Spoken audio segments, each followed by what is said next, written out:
Ladies and gentlemen, please welcome the 2021 Altoona Area High School Marching Band and Cheerleaders.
Ladies and gentlemen, we proudly present the 2021 Altoona Area High High School Marching Band under the direction of drum major Charlotte Boyle.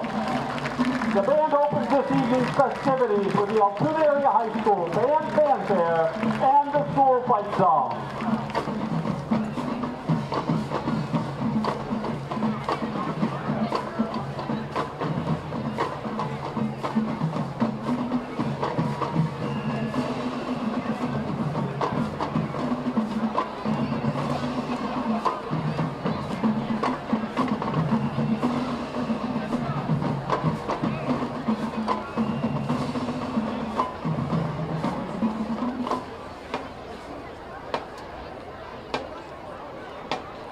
The Altoona Area High School Marching Band.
At this time, we ask you to stand and remove your headwear for the playing of our national anthem and remain standing for the Altoona Area High School alma mater.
addition, the Downfield Lions perform to the band's Signet March, Barnum and Bailey's Favorite.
Get that Altoona Mountain Lions spirit going with the Hay Song.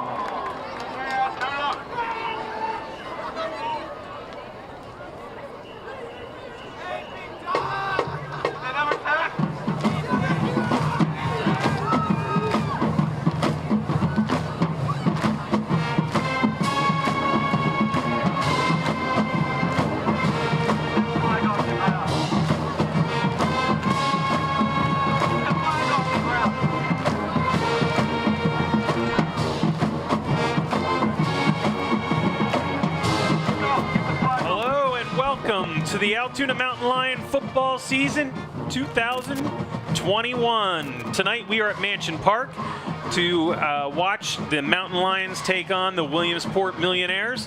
I'm Jim Abbott along with Chris Strawmeyer tonight. We've got two teams. This is a repeat of last year's District 6-4 championship game.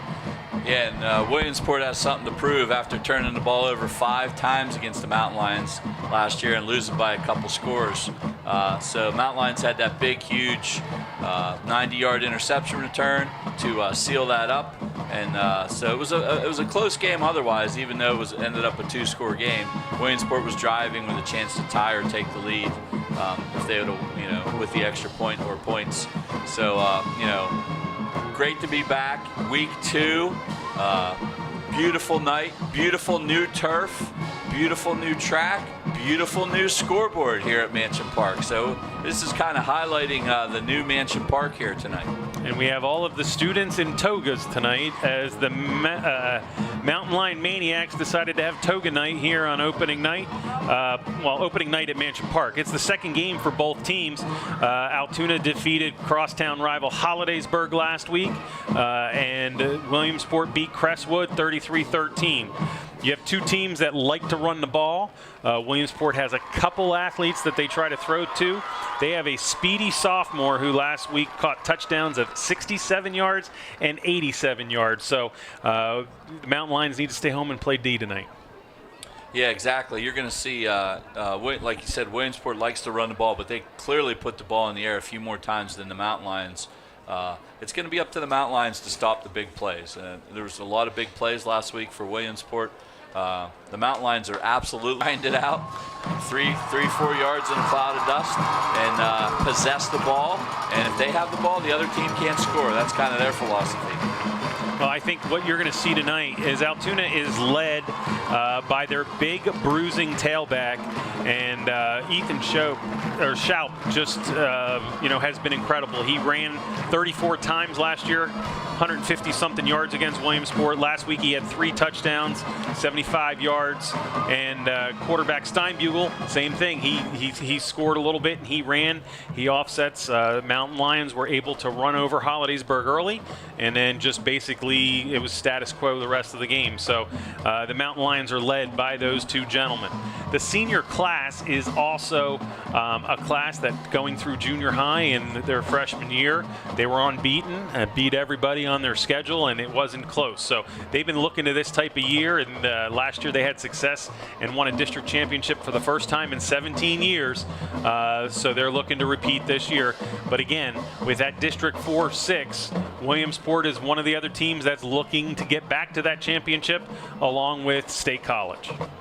Yeah, I mean, tonight you got to look for a couple things. Number one, Mountain Lions are not very experienced and don't have a lot of bodies on the offensive and defensive lines. They've got a lot of guys playing both ways. So can their stamina hold up towards the end of the game? Turnovers.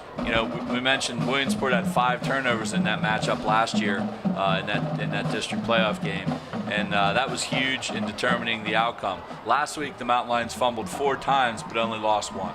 And, they lose all 4. And all 4 guys are two-way players and play on offense. They are led by Dade Splain, who last year against us in that championship game had 17 tackles alone. So they are looking to come out, get a little revenge. One little nugget of information that I got this morning off the Williamsport newspaper was that in the last 7 years, the home team has won every game.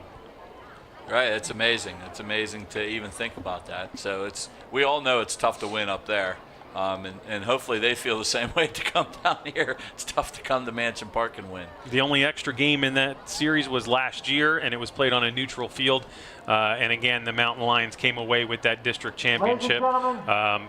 29-14. It was awesome to see that. We're going to get started with a coin flip and some honorary captains here.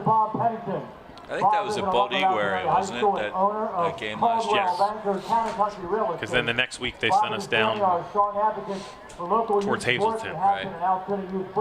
So again, looking at some of the guys that we're going to be calling a lot tonight on the Altoona side of the ball. Aiden Steinbugle, 5'9", 170-pound senior. He is the starting quarterback. We already went through. One of the other kids you're going to see is Alex Yost. He had spot carries last week, only 5. He is a junior, 185 pounds, big, tall kid, 5'11". He will be giving some breaks to Ethan Strout, the senior, who, again, talking to some of the Altoona coaches, they feel they can run tonight, and they don't see a reason why Strout should not have at least, well, they're hoping for 200 yards of rushing against this Williamsport team. Well, and that's one of the things. I mean, yeah, Williamsport won 33-13 last week, but that was like a 4A school from outside of Wilkes-Barre, I think. So, and how good was the Hollidaysburg team that the Mountain Lions played last week? So those are the questions that can't be answered until the game is completed tonight, and it'll be interesting to see how good each of these teams are compared to each other. So Williamsport is led by senior quarterback Frankie Marone. He is a 5'10", 195-pounder. He has a weird throwing motion, and the thing I was talking to Coach Brian Camberg about before is it's weird as it's leaving his hand, but he throws a really nice spiral on a ball. Kind of looks like Phillip Rivers when I watch the highlights. Yeah, it looks a lot like him. It just, it comes out like he's pushing it rather than throwing it. But, last week he was 6 for 10.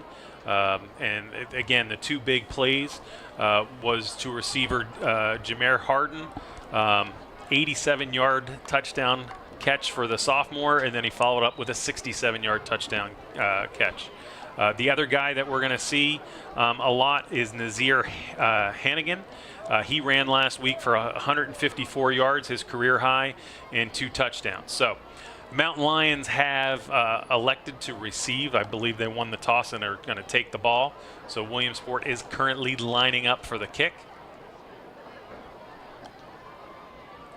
And it's nice to see, like you said, this new turf. You can't tell the difference from looking at it, but walking on it and playing on it, the kids say it's a lot different and a lot smoother, that they can get good footing and do a lot of things. The track is also new. Everything was a little bit older, probably past its prime, and they replaced everything this summer. So the Mountain Lions are ready to receive the kickoff from the Millionaires of Williamsport.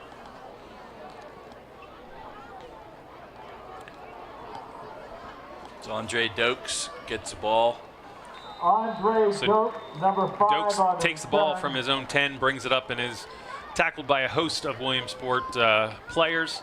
The Mountain Lions will take over again, 1st and 10 on their own 24-yard line. On the stop. So the Mountain Lions will be looking to come out just like they did last week in Hollidaysburg, take the ball, take it right down the field, and try to get a touchdown. So you have Aiden Steinbugel is the quarterback. Taborn is one of the receivers. He just came off. On the 24-yard line. Mountain Lions will come out in a sort of wing formation. 4 guys to the left, 3 to the right. Man comes in motion, handoff up the middle. A little bit of a hole, and Strout just keeps pounding his feet away, gets turned around and backs into them and picks up 7. One of the funny things that I talked to Coach Camberg about was they practiced a 4-3 all of warm-ups, and then they come out and play a 5 all night. So it's a 5-2, and there's some movement up front. A little hurry-up action, catch Williamsport off balance there and have them jump. So that man in motion coming around behind caused some movement from the Williamsport front, and the Mountain Lions pick up the first down of the night. Yeah, and I mean, you expect they're going to walk the linebackers up. They're really going to try to plug the middle because it's no secret what the Mountain Lions try to do. They try to hat on hat you up front and grind out these 3, 4, 5, 6 yard gains and get first downs. Again, the same play as the first one. Strout breaks through, goes free, and gets tackled from behind. That was a nice hole that the Mountain Lions created, and it's a gain of 26. 26. Again, Strout gets his legs and his knees up, and he just keeps pumping away. And the Mountain Lions have this end over. They have 4 guys on the one side. Then they bring the lead runner, and they're going to do the same thing the opposite side. Williamsport has not adjusted to that setup. There's another penalty. Williamsport jumps again. No discipline there early on for Williamsport. Ethan Hellman goes in motion. He's a senior. He turns and runs behind the quarterback. The defensive end, number 15 from Williamsport, just takes off and comes across. So the Mountain Lions are getting some penalties, and we have an early timeout from Williamsport. Coach Chuck Cruz calls a timeout for Williamsport. He doesn't like what he's seen so far. Couple penalties, couple decent runs by Straub, and just like that, Mountain Lions are are into Williamsport territory. Well, the coaches felt they could open up holes and move. They were hoping that Williamsport would come out in this 5-2, that they ran most of the game last week. They showed the 4-3 early, but they sit in a 5-2 with like cover 2 deep. And the Mountain Lions right now, they have 5 guys blocking on 2 or 3 on that one, whatever side they've been going to. So it's been a nice hole for Strout. He just gone right through, carried it twice for 33 yards so far. Lions would like to thank Sept as tonight's game sponsor. Ethan Hellman is a wide receiver this time. And the slot back looks like Dokes. They're changing the lineup around a little bit. Mountain Lions aren't sure what they want to line up in. They're putting both receivers out there, Spriggs and Hellman on the same side, it looks like. And Dokes is on that side and the tight end's on that side. So you have 2 men on the left side of the scrimmage and you have 7 men on the right side. Yeah. So I'm going to take a guess and tell you that the play is a counter, or not a counter, but basically a power dive to the right. And again, Williamsport is really not adjusting at all. Here comes the motion man. He comes across and stops. Mountain Lions step back from the line of scrimmage. Still 14 seconds. Change the play. Dokes comes in motion, handoff to Strout. Actually came back to the short side and was able to pick up a few. We'll give him 3. And it'll be 2nd and 7. Yeah, so trying not to stay predictable, so they come back to the short side there. Second and two is definitely a favorable down and distance for the Mountain Lions. I looked at the board, it said 2nd and 7. I forgot there was the 5-yard penalty, so it is 2nd and 2. 2 at the 30. Same thing across. Again, Dokes came across, stopped. Now he went back to the start. They're seeing if anybody's keying off Dokes. Nobody's moving, and they'll hand off to Strout, going to the right to the open side. Way open. He gets downfield, doesn't get touched until about 8 yards down, and then carries the defender for another, we'll give him officially another 2, so 10 yards. So the Mountain Lions get in the red zone early here tonight. Strout, 4 carries and 46 yards. That's kind of what we expected. 1st and 10 at the 19. Maybe not 10 yards a carry, but that's pretty good. Well, if they're not going to adjust the defense, if you're Altoona, you're going to run the same play. Absolutely. Over and over and over. So again, now you have like a double wing formation, and this time Dokes comes across. There's the handoff to the left, another big hole. Straup's going through. This time he didn't get his 10. He only got 9. Straup on the carry. Yeah, there's lots of running room inside so far for the Mountain Lions. Number 59, the tackler.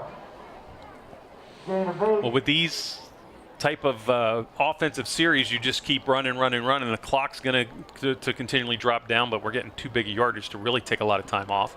9 minutes to go in the first, no score. Altoona on the opening possession.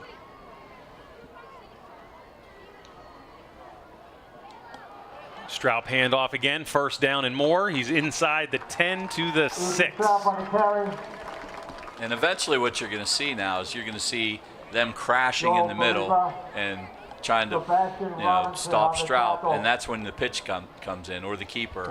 Right. And so you go around the outside. So that's the beauty of this offense. In this offense, it's basically called a triple threat, because you have the first fullback coming up the middle, you have the wingman going around, and you have the quarterback taking it himself.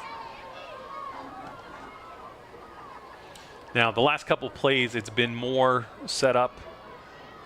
There's an end over again, and there's Straup again, and he's going to get down to the 2.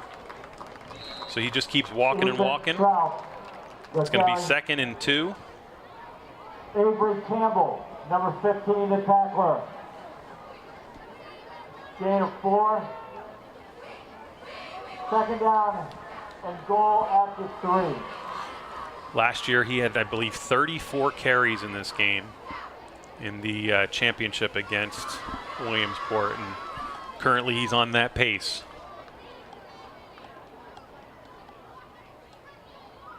So do you give it to him again, or you switch off and give it to someone else? Try to out-fake them. They're going to give it to them again. Good play up the middle. Williamsport, I believe that was number 52, shot a gap. Or is it not 52? It's 56. Shoots the gap. That's Charles Cruz, 6'3", senior, 260. Splain was in there too, number 52. So Altoona didn't get negative yardage there, but that's the first play that they've had that got no yardage. And goal at the 2-yard line. So this is the 9th play of the drive. All of the plays have been handoffs to Strout, as is this one, and he walks into the end zone and twists and turns and scores with 17 to go in the first. Altoona out in front 6-0, and they're coming on for the extra point. I believe is the kicker number 33, Palilla? right? Should be Palilla, I think. Should be Ian Palilla. Ian Palilla, 5'8" senior, junior. Couldn't draw that up any better that first drive, right? I mean, that's exactly what the Mountain Lions thought they could do, and they come out and did it and executed. 10-play drive? Is that a 10-play drive and an opening touchdown? 9-play drive. 9-play drive and an opening touchdown. That's exactly what you could have, you would have scripted it up if you wanted to write it. They went 74 yards. 10 of them were penalties. 64 of them were Ethan Strout just running through people. So the kick is up and good. With the kick. And the Mountain Lions take a 7-0 lead.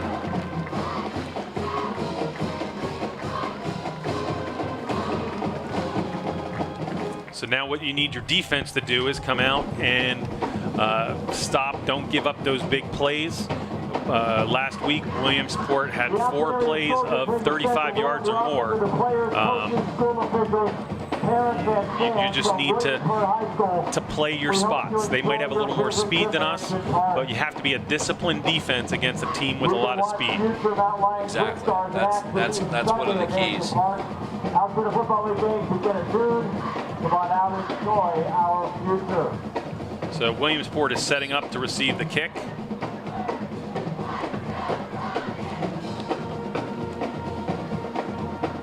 I don't believe the kick man is Palilla, correct? Yeah. They have a different guy? Cohen Crawford is their kickoff guy.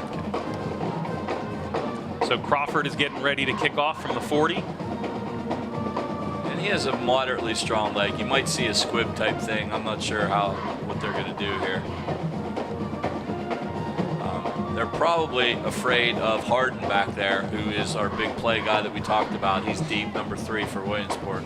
We'll see how Coach Niedermeyer decides to counteract that. Again, he's only a sophomore, 5'8", 150 pounds. So he's a little scat back. And he makes a lot of people miss and had some big yardage last week. Mountain Lions run a player out on the field late to make sure they have 11. Crawford approaches the kick, and it's away. It's a little short kick up front. I believe that went to number 29, Mims. And Mims gets tackled at the 31. And who was on the tackle there? Looked like Aaron Hatch and Casey Walk. So the special team stops a big run. Kick was down to about the 22-23, and it was brought out. Well, we'll give them the 32. So Williamsport is starting on their own 32. Our stat sheet looks nice. I didn't have to write anything but Ethan Straubbaum. Yeah, right. So Maroney is under center. You have 2 receivers to the left, 1 to the right. And it looks like it's a pass. They're going to try to throw in the flats. They do hook up in the flat to number 3, Harden. He is tackled right away, but a gain of 13 on the play. Taborn is able to make the play, but 1 for 1 for 11 yards. Yeah, and he just and we talked about this. Marone has that little short arm toss that looks strange, but it is effective.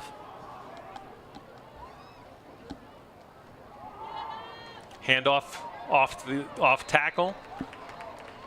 And Nasir Hennigan. And Hennigan came through, and he's going to pick up. We're going to give him 7. Hennigan had 14 carries for 150 yards last week against Crestwood.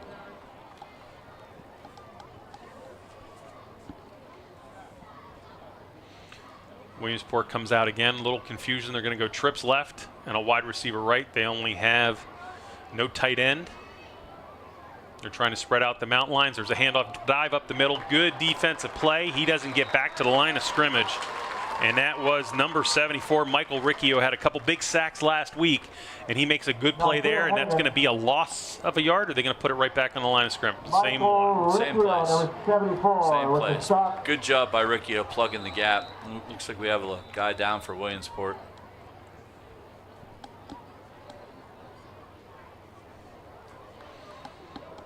I can't see the number. Is that the running back? Is that Hennigan? No, it's not Hennigan. He's over there. 55. 55. So the injured player is Connor Aidens.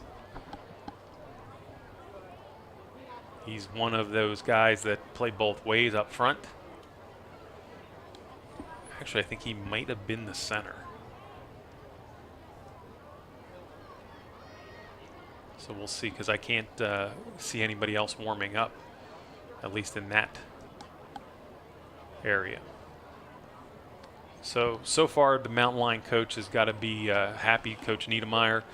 First drive, you did exactly what you scripted, you planned, you wanted to do. You changed the line of scrimmage. You basically had 5 guys on 3 or 4 guys on 2, just by how you line up, and they did not make any adjustments. And you give the ball to your big bruising back, Ethan Strout. He goes down and scores. So now on defense, first third down attempt, I think, of both teams for the night. It's a 3rd and 3 for the Williamsport Millionaires on the Altoona 48-yard line. Again, you have the same formation we just saw. A trips to the left. Wide receiver to the right. Hardens it by himself. He's locked up with Taborn. There's a quick pass into the flat. He got the ball, and he's down the sideline and knocked out of bounds. That was number 4, Green, who got the ball from the 48, and it was just a quick receiver screen. And then he took off down the sideline, and he's going to get all the way to the 24-yard line. Yeah, so Tyson Reed caught him, or he'd have been gone. So that was a 24-yard gain. 28-yard completion.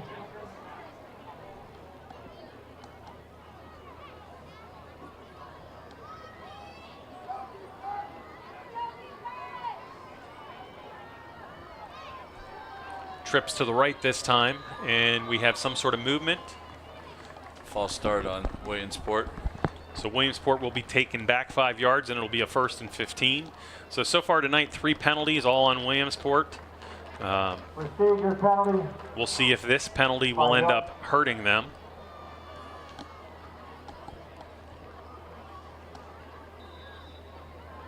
Marone lines up under center.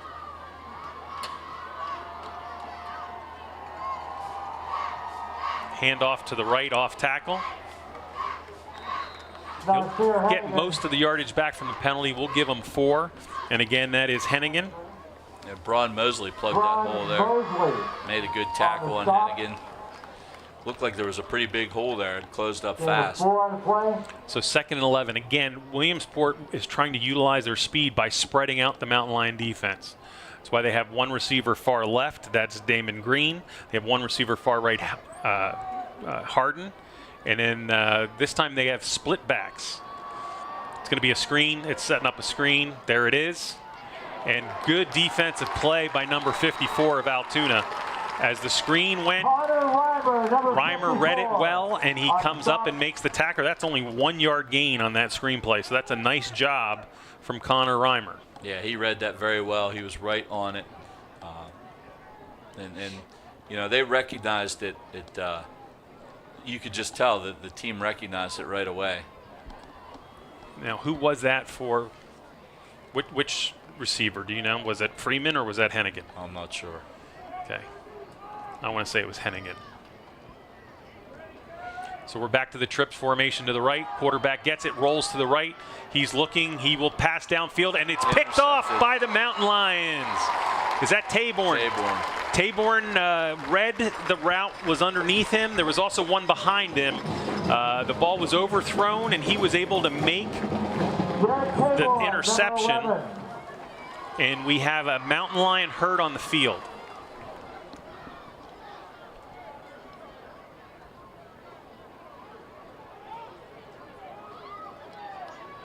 So we're going to take a break here for a second, see who's hurt. Both teams.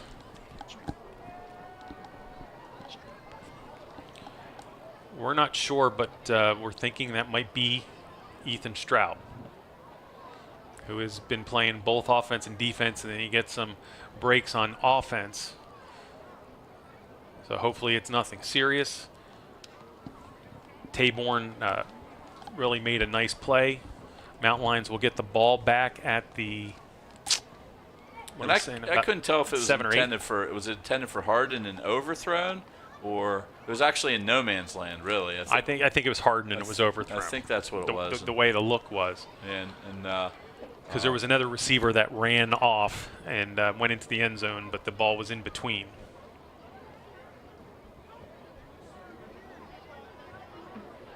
So the coaching staff is talking things over.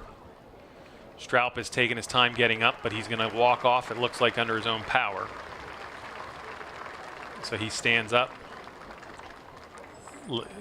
lifts his helmet up a little off his head. And the Mountain Lion offense is going to come back out. Everybody stops by and talks to Straub before he's leaving the field. He's limping a little, but he's walking off under his own power. So we'll watch that development and we'll look what happens with the Mountain Lions. It looks like they're going to bring out Yost at the tailback position. Mountain Lions are starting at their own 6-yard line. So big defensive play, but the injury to Straub right now takes the wind out of the sails a little bit. And Alex Yost is capable. He's capable here, so we'll see what the Lions can muster up with Yost in the backfield. So handoff to Yost. He clears the right side. He comes up across the 10 out to the 11. Almost the 12. So Yost is going to pick up. Yeah, they're giving him 6 on that. A 6-yard gain, which is nice because you want to move as far away from your goal post as possible. So that's a big gain, you know, second and short again, second and short. So if the Mountain Lions can continue to pick up decent yardage on first down, they're not going to get themselves forced with a 3rd and long and forced into a throwing. So critical to the game plan of the Mountain Lions to get manageable down and distances, because they don't get big chunk plays through the air like a lot of other teams do. Again, handoff to Yost. This time he's met by about 5 Alex Yost, Millionaire defenders. He was able to get 1 yard out of it, so it's going to be a 3rd and 3.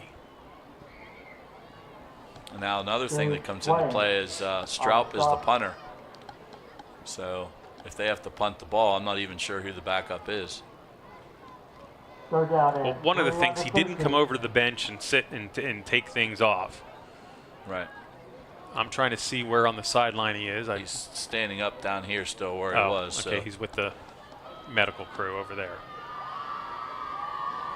But I would think it's a positive that he's not sitting back on the bench. So 3rd and 3, they go behind. There's the handoff, and it's kept. And he's going to pick up the yardage. There was a little confusion in the backfield.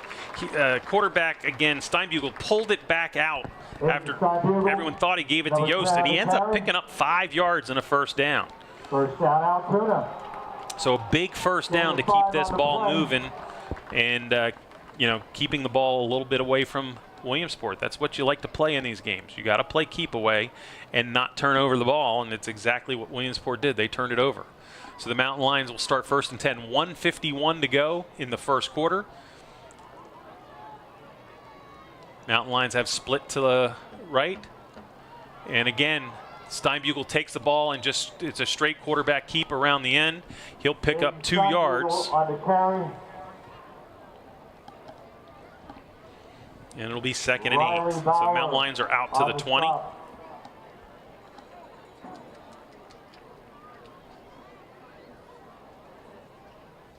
Caleb Spriggs comes in, runs the play in. Second down and 8. Again, another tight formation. Williamsport hasn't moved much up front. So I think the fake's going to come back around this way and a handoff to Yost. And he is met right as soon as he gets the ball by big number 56, Charles Cruz. Cruz tackled him as soon as he got the ball, and we're going to say that it's just a no gain back to the 20. But Cruz came right in there, and he just, you know, he almost looked like he was the running back going to get the ball. Unblocked. He was completely unblocked, right? So whatever the scheme was, it was not correct on the offensive line there. And the rough thing is you had 4 guys over here. So you have a true 3rd and 9 now, trips to the left, and 1 receiver to the right. This is the formation we saw Williamsport run multiple times. They are manning up underneath with all of the receivers. Steinbugle turns and was going to set up a screen, and it was well read by the defense, and he's not able to get it off to anybody, so he ends up just basically throwing it down at their feet. So it is now 4th down, 11 seconds to go in the quarter. And Ethan Straub is into punt, so. Well, that's a blessing because, a good sign. you know, now we know that he's not really that injured, but, you know, the team's not there and he's out there by himself. So the rest of the punt team comes out, and, again, seeing that he's back in, that's a positive sign for the Mountain Lions. So they stop the Williamsport drive with the turnover. They're able to get 1 first down to move away a little bit, but not able to do more than that. Nice snap. Good kick. It's high over to the 45, and it's taken by Williamsport. He comes over into the Mountain Lion territory and runs it down to about the 41-yard line. That is Hardison. That was Freeman. Oh, was that Freeman? Freeman, yeah. Okay. My fault. So Freeman brings the ball back. We'll give him like 13 yards on that punt return. Yeah, it's a decent return. Good field position for Williamsport here to start this second possession in actually the second quarter. That was the end of the quarter here at Mansion Park. Yeah, the punt took long enough that the Mountain Lions will now switch sides. And at the end of 1, Altoona in front, 7-0. Williamsport Mountain Lions took the ball, drove the whole distance. 66 yards and 9 carries by Straub. He had all of the carries. They had 10 yards helped with penalties, and they took a 7-0 lead on Aiden Palillo's point attempt, PAT.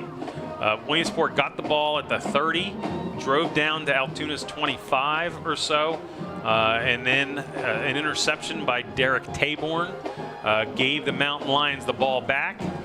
There was a moment where people stopped breathing a little, I think, when Ethan Straub went down. But he was out that series, but came back into punt. So it's good to see Straub, and he's coming right back now out on the field for defense. So whatever it was, he seems to be shaking it off and in the ball game here. So, the Mountain Lions so far have kind of done what they wanted to. Now that series was without Straub. But like I said, Alex Yost is not a bad ball player. I think Williamsport just made some adjustments in the middle there. And, we expected that to happen. And the Mountain Lions will counteract with some outside stuff. Oh, there goes Freeman. So Freeman breaks into the secondary, gets by the first 2 men, and finally gets pulled down at the 11 or 12-yard line. 11. We're going to give Freeman 31 yards on that. 23, Ron Mosley, and number 5, Andre. Huge hole to run through.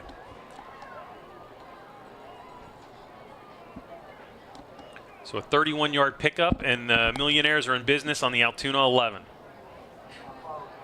Williamsport comes up. 31-yard run. We have a tight end in this time? No, they're the player short. There's the handoff this time. Again, goes back to Hennigan. And he gets down to the 6. So we'll give him a gain of 5. Michael Riccio, number 74 on the tackle. 2nd and 5 for Williamsport. Mountain Lions need to come up with a big play here on 2nd down. They gave up again a big play. Williamsport last week picked up some big plays. They had a 30-yard run here to start this drive. Both running backs, Freeman and Hennigan, in the backfield next to Marone. It's a draw to Freeman. Freeman goes up the middle and gets hit right away. Good defensive Stroup. I think Stroup led that. Stroup, Yingling was in there. Yeah, a lot of Mountain Lions in there. So that's gonna. Well, they're gonna give him. Are they gonna give him back to the line of scrimmage? Number 57, Ryan. Looks like it. I don't know how he got back that far because those guys definitely penetrated the line of scrimmage. Yeah, it looks like they actually he ended up losing a yard. Because I think it was at the 6 and now it's on the 7. Yeah. That makes sense. They definitely did a great job getting in the backfield. There's pass into the end zone, and I think it's out of bounds. Oh, nope. You get a foot down. They gave him the touchdown. I can't see who it was. I don't know how he got a foot down because he jumped up in the air. Number 3, Jameer Harden. I mean, we can't see from here, but it looked like he jumped up in the air. I don't know how he got a foot down. Apparently he did. That's his second catch of the night, but it's a big one. It's a 7-yard touchdown.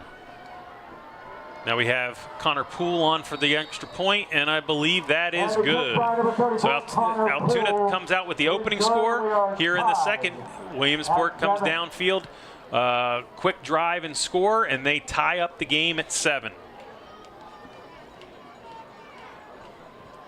Well, I'd like to see that replay. I mean, we're really far away from it, but I agree with you. I don't know how he got his foot down. Right, because if he did, it was amazing, is what I'm trying to say, yeah. Because he literally jumped up in the air and landed out of bounds. So he had to reach his foot back and drag it, which he may have. I mean, we can't really see from here. So you go ahead and on the Mountain Lion game tonight, you go ahead and move it back, and you can watch the replay at any time and see what you see, if you can tell if he was in or not. But officially, according to the Zebras out there, it was a touchdown. It's 7-7. And here we go again, the kickoff to the Mountain Lions. Yeah, there's no replay review here, so whatever they say goes.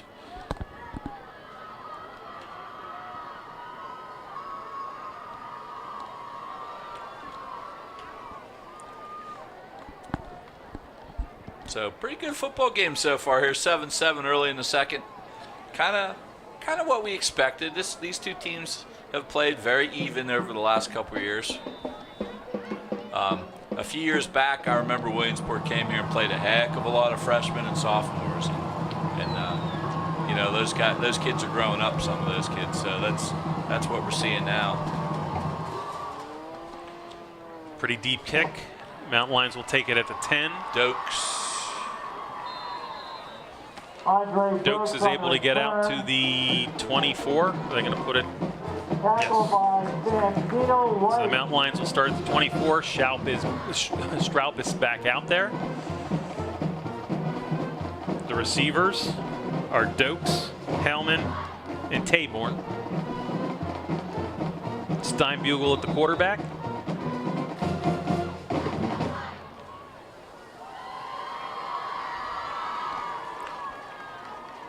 Double wing, twins to the left.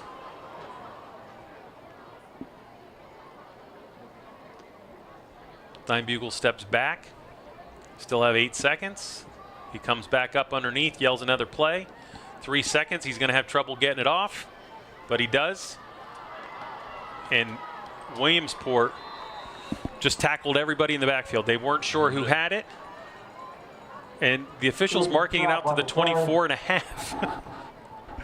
I didn't see that. Yeah, I don't either. I think it was basically all that for no gain. No gain. Second and 10. The front line of Williamsport, they're coming. They're just blitzing and coming. Right. So it's a combination of not only the 4 front linemen, but their backers. They have 2 decent backers, number 22, number 23. That's Robinson and Whaley.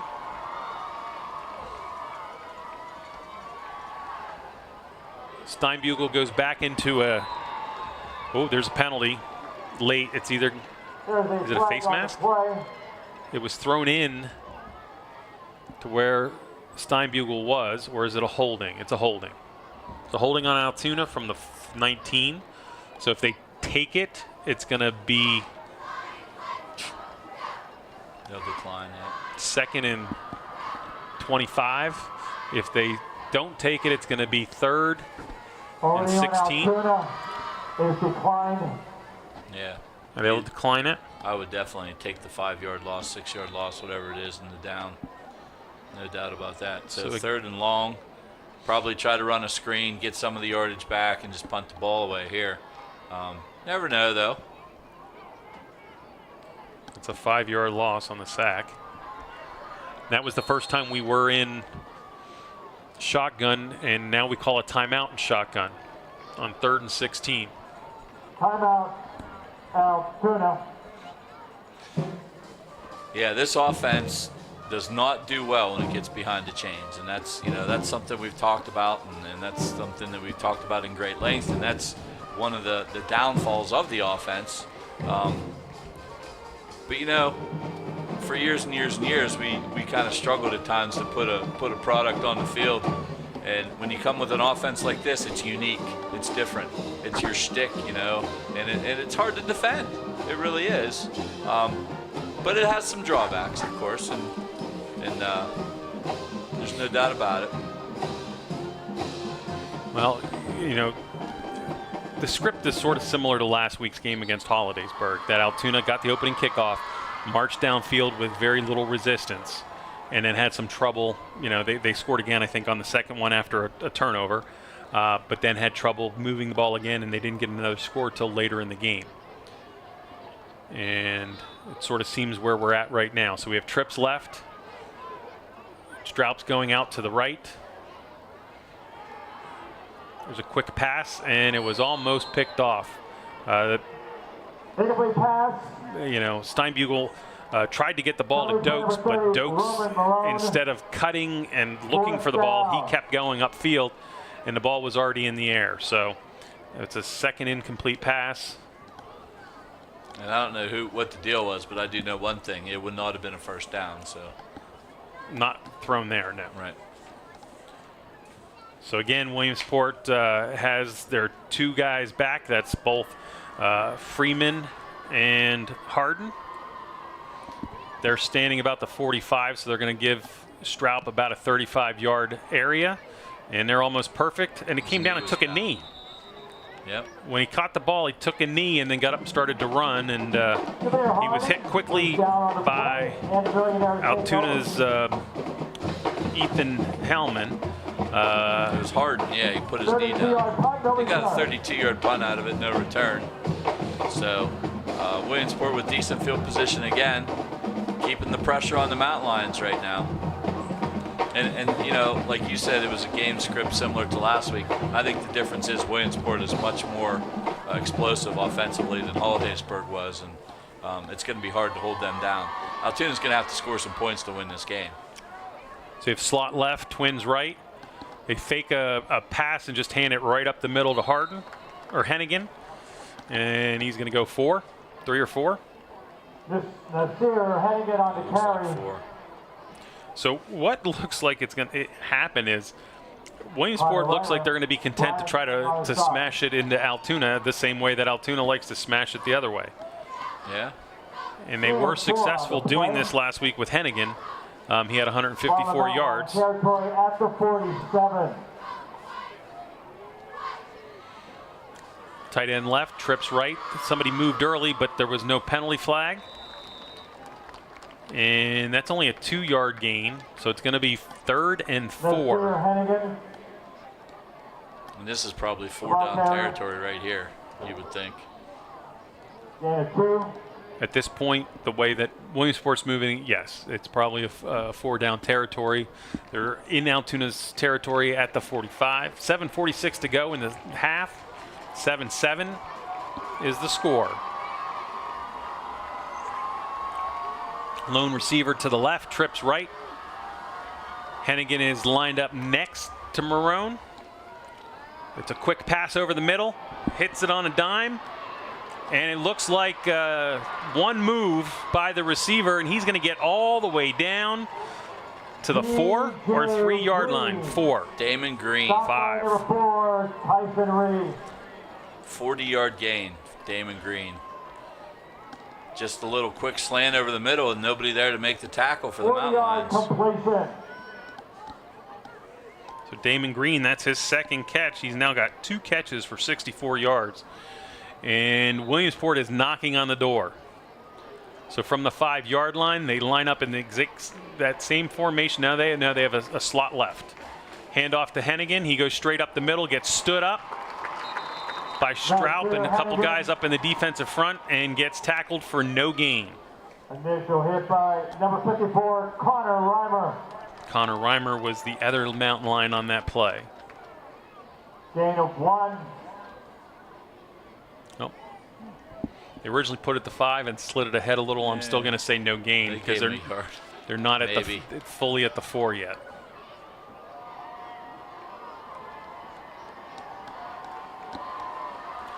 So we got both receivers in the backfield.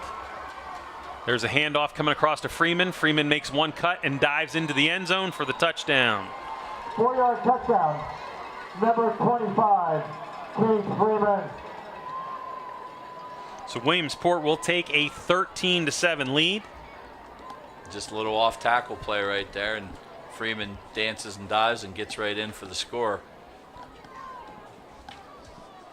Set up by that big play by Green, 40-yard reception.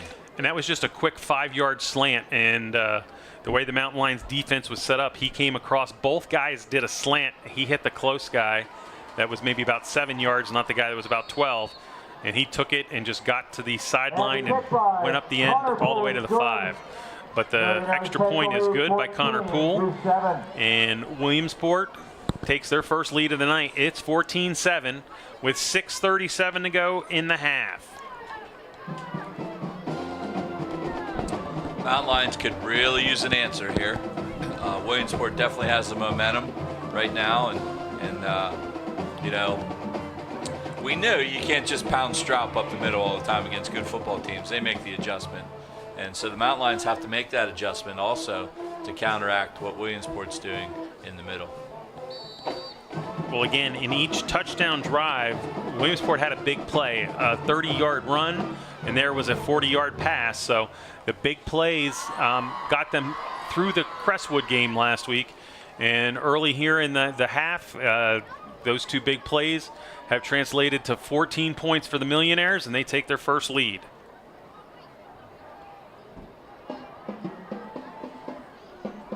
So deep for the Mountain Lions is Doak on this side. Every kick has been towards him. Is that Yost on the other side? Yeah. I don't know if that's a plan or just the way it's happening.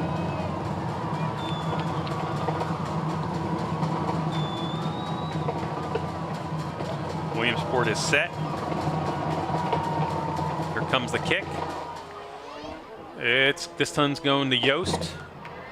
He'll follow Dokes up. He gets a little bit of a hole and dives through up to the 27. So the Mountain Lions again starting in that 25 to 27 yard range. On the return. Tackle by Santino White. Mountain Lions will come out for their 4th offensive possession of the night. They scored on the first. They got a first down on the second when Stroup was not in, and then they went backwards on their 3rd possession. So we're going to see what we can do here. Under center, hand off to Stroup. He comes through again. He breaks 1 tackle. And 7 Millionaire players finish him off, but not until he's picked up. We're going to give him 5 or 6. I think 6. 6, yeah. So again, that was a nice hole. That's the first hole we've seen like that since probably that opening drive. But it closed quick. That's a gain of 6 on the play, 2nd out of 4. Mountain Lions come out. Dokes comes across. Was that Dokes? I think it was Spriggs. That was Spriggs. Yeah. There's a sort of a reverse to Dokes. And Dokes does pick up a first down and then some. Number 5 on So it looked like it was coming around Stroup, and then Dokes stepped around behind, and it's like a wing reverse or a wing counter, and he was able to pick up 8 and a first down. And that's the answer. That's the answer to Williamsport trying to plug the middle with their run blitzes, and you have to do that to keep them honest. This one's to Stroup again. He comes through the line. I think we're going to give him 1 this time. As that hole, it looked like it was open for a second, but it closed pretty quickly. Yeah, they're putting it at the 43, so 2, I guess. Yeah. You never know where they're going to put it. I got to like these refs. Normally we look and they're marking them backwards a yard or 2. I don't know if this is a District 6 crew or probably not a Mid-Penn crew since it's not a conference game. There's Stroup again. And nice cut. He got hit and stood up and was able to spin off and get a first down. So that was a nice play, and pretty much 6 of those 8 were on Stroup because he got hit, stood up. There's a guy that one of their defenders is just spying him and going wherever he goes. And once he got hit, he came through, spun off it, and kept driving his legs forward and picked up another first down for the Mountain Lions. So they are in Williamsport's territory. Pitch around the end. Nice move, nice cut. There's 2 of them. And then down the sideline. Tyson Reed. Goes Tyson Reed, and he's going to pick up. It was on the 49, so we're going to give him, is it 19? He got knocked out right at the 30? Yep, putting it on the stripe. 19-yard game. Nice kick out block there on the outside. Was that Ethan Heilman out there? I believe it was. Because he made 1 cut, and then, usually you say 1 cut and go, but then he made his second cut off of that Heilman block, and he picked up a big gain of 19, and the Mountain Lions are in business. So you got Reed on the one side, and I think Spriggs on the other. You got Dokes out in pass formation, but it looks like Steinbugle's going to not hand it off and try to follow. And he'll get no gain. He'll get tackled right at the line of scrimmage. It looked like Stroup had a little bit of a hole, but he didn't get the ball, and Steinbugle tried to follow him, and he got tackled from behind. So we're 2nd and 10. I believe we are definitely in a 4-yard or 4-down territory. Palillo has had some success field goals. I think they would be comfortable if the ball's inside the 20 to give it about a 30, 35-yard. There's that play again, trying to go around the end to Dokes, and this time he is stood up in the backfield for a big loss. That time the defensive end, number 30 or 56, I believe that was. That's Cruz again. Cruz just seems to be making the plays, and he tackled Dokes for a 4-yard loss, and it puts Altoona in a 3rd and 14 situation. 3:12 left in the half. This is a quick-moving half. Yeah, like you said, probably 4 downs. You're not punting from here, so it's okay to try to get 7 or 8 of it here. Shotgun formation. Twins each way. Yost in the backfield. Steinbugle pulls it down, runs, and gets tackled about 2 yards, maybe 3. So it's still going to be 4th and 11. Yeah, not really giving the play a chance. He kind of evacuated it very fast there, yeah. And I noticed it earlier on a play. It's going to be 4th and 12. Senseless to punt here. Well, one of the things when you're playing a defense like Williamsport with their corner speed and their free safety speed, a play is going to take a little bit longer to develop. Right. So you either have to wait a little bit, and that one he thought he saw an angle or an alley, so he pulled it down and started to run.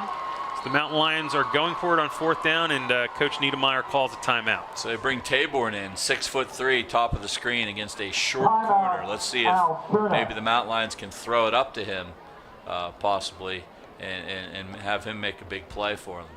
Altoona's only attempted 2 passes tonight. They were both incomplete. Currently just looking at the Altoona stats. That's only their 7th on the year. It's amazing. Straub has 13 carries, 82 yards. Total, the team's sitting right about 120, 125 yards, which isn't a bad first half. But when you're playing a team like Williamsport with big play capabilities, they burst on the scene with a 30 and 40-yard gain. Running the ball, they have 10 plays, 57 yards, so averaging a little over 5. But Marone, who was not that strong last week throwing, he currently right now is 5 for 6 for 83 yards, and none of his passes have hit the ground because the other one went into the hands of Derek Taborn and is the only turnover of the night. And none of his passes are really that far. There's a lot of yards after the catch right now with the speed of the Williamsport receivers. Once again, Taborn up top with a shorter corner on him. Well, you got trips on that side too, so they're going to either have to lock up in man for man. And Steinbughel's coming back the other way, and it's a catch complete to Howman, and he gets not only the first down, he gets 22 yards or 23 yards all the way down to the 9 or 10-yard line. Big play right there, big play on fourth down. Number 9, Ethan Howman. So that's 22 yards to Howman. And you said it was crowded on the other side. Howman made one break, and the ball was there when he made the break. He caught it. He made one juke and went down the sideline and then got caught at the 10. So he gained about 12, 13 yards after, enough to pick up the first down and then more. Hand off to Straub. He goes left. He's going to pick up a few yards. He'll go from the 10 down to about, it's going to be the 9 or the 8. 1:45 running clock here. One timeout left for the Mountain Lions. Should be plenty of time here to get this in the end zone. Well, one big thing about that first down is you can actually go through here and not give the ball back to this offense. Right. The Mountain Lions can go through here. It's under 130 right now. So if you can get a couple plays together, get yourself in the end zone, tie it up going in, and there's Straub cutting through to the 5 and pushed forward. I think he's going to end up right at the 5, but the one official saying the 6, the other says right on the 5. So the inside guy is, he moved it back to the 6. Wow, I can't believe they blew that dead. Like he fell forward. Third down and 6 here. What do? Give it back to Straub, try to run around the end. Put the ball in the air again? I mean, if you do something different, you're not going to do a big sweep like reverse. I'd probably give it to Straub on third. And there he goes. He has it. He's at the 5. He's pushing forward, but he stops at the 5. So I think the Mountain Lions are going to let it run down a little bit and then take a timeout. The clock is almost the same as the play clock. So if they can run it down and just give themselves one play, so that this will be the last play of the half. They're going to kick a field goal? It is 4th and goal. I don't know. From the corner angle where they are, do you want to get the 3 points? They're going to take a timeout and talk about it here. They're just waiting until it gets down there. Niedermeyer's talking to the official. We're down to 6. He's going to say let it go to 2. And there we are. We're at 2 seconds. They're calling timeout, so let's find Palillo along the sideline. How close is he? Calls their final timeout. Palillo's standing out about the 26-yard line next to one of the coaches. He's slowly walking towards the huddle.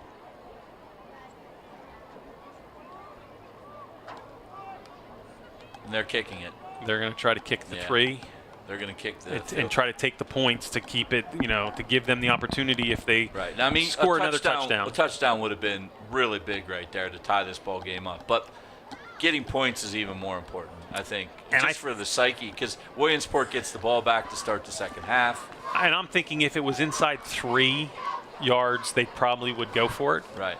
But being the way that the Williamsport defense has responded on these 3 plays, I don't want to say the safe 3, because in high school, regardless of who the kicker is, it's never a safe field goal.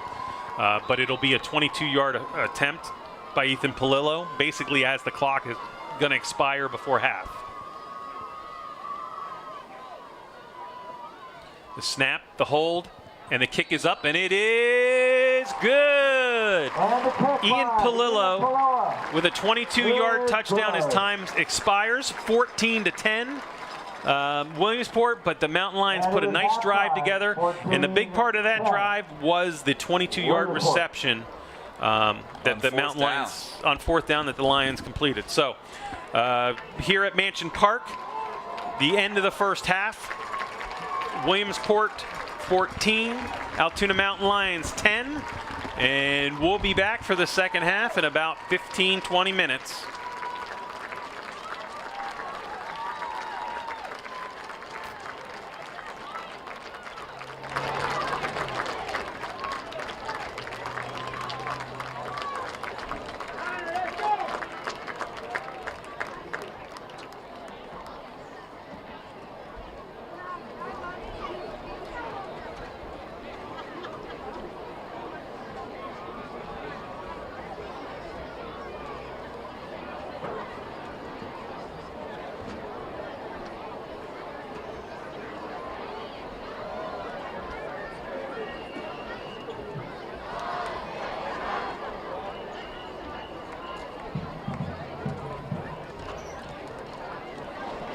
Ladies and gentlemen, we proudly present the Altoona Area High School Marching Band under the direction of Drum Major Charlotte Boyle. The majorettes are led by Captain Carly Mann, assisted by co-captain Maddie Hughes. The Silks are led by Captain Ashley Smith, assisted by co-captain Gabby McClellan. The feature majorette is Emma Sheridan. Over the past year, many people stream movies and shows as we experience more time at home. This season, we will be highlighting some of the music from many of these popular movies and shows. Tonight's show opens with Jai Ho, the upbeat hit of the movie Slumdog Millionaire.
Ladies and gentlemen, please welcome to the field Miss Pennsylvania 2000. 2021, Megan Sinisi. Megan is a 2013 graduate of Altoona Area High School, where she was a member of the Majorette squad. Upon graduation, Megan went on to become the featured twirler at Syracuse University. We are very excited to have Megan return tonight to perform to the music of the hit series, The Mandalorian.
Altoona Area High School alumnus, Miss Megan Sinisi.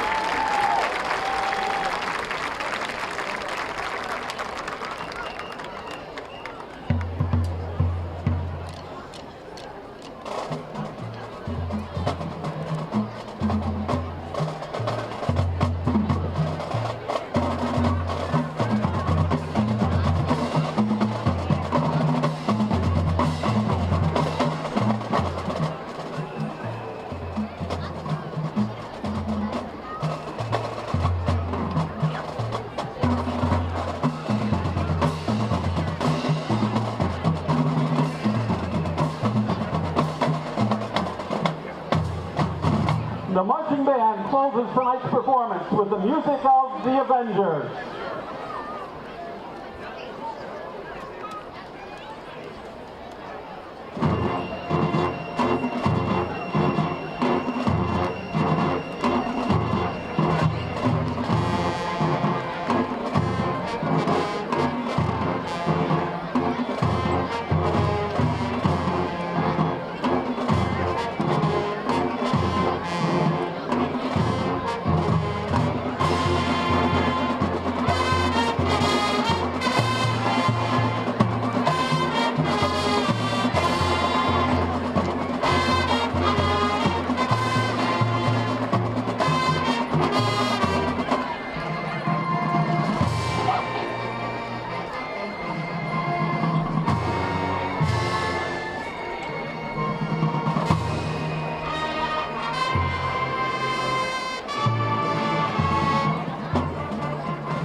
Ladies and gentlemen, the Altoona Area High School Marching Band, Majorette, Sept, and special guest Miss Megan Sinisi.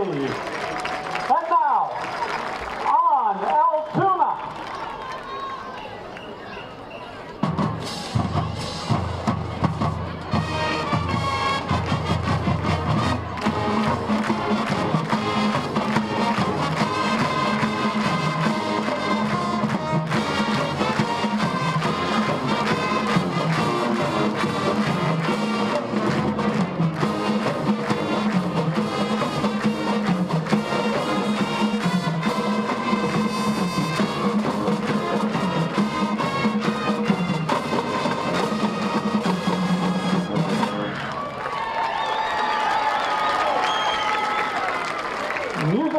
assistants, Kelly Myers and Anastasia Hall.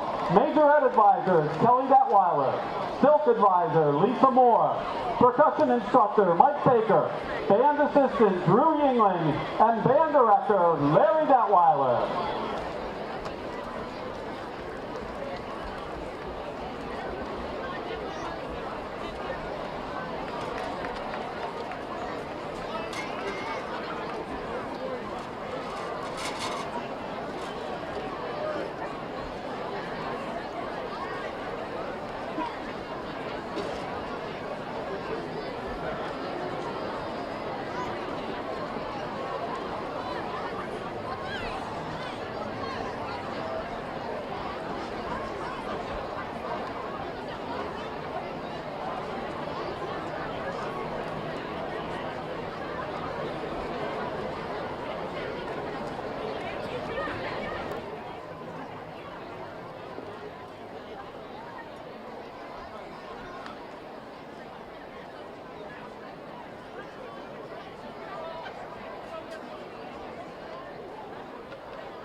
We've got the winning number, the 50-50. It'll be up on the really big board. It's worth $802 if you got to report to the flagpole. The winning number up on the really big board, 681-251. That's 681-251, worth $802. If you've got it, report to the flagpole. 681-251, $802. Report to the flagpole if you've got it.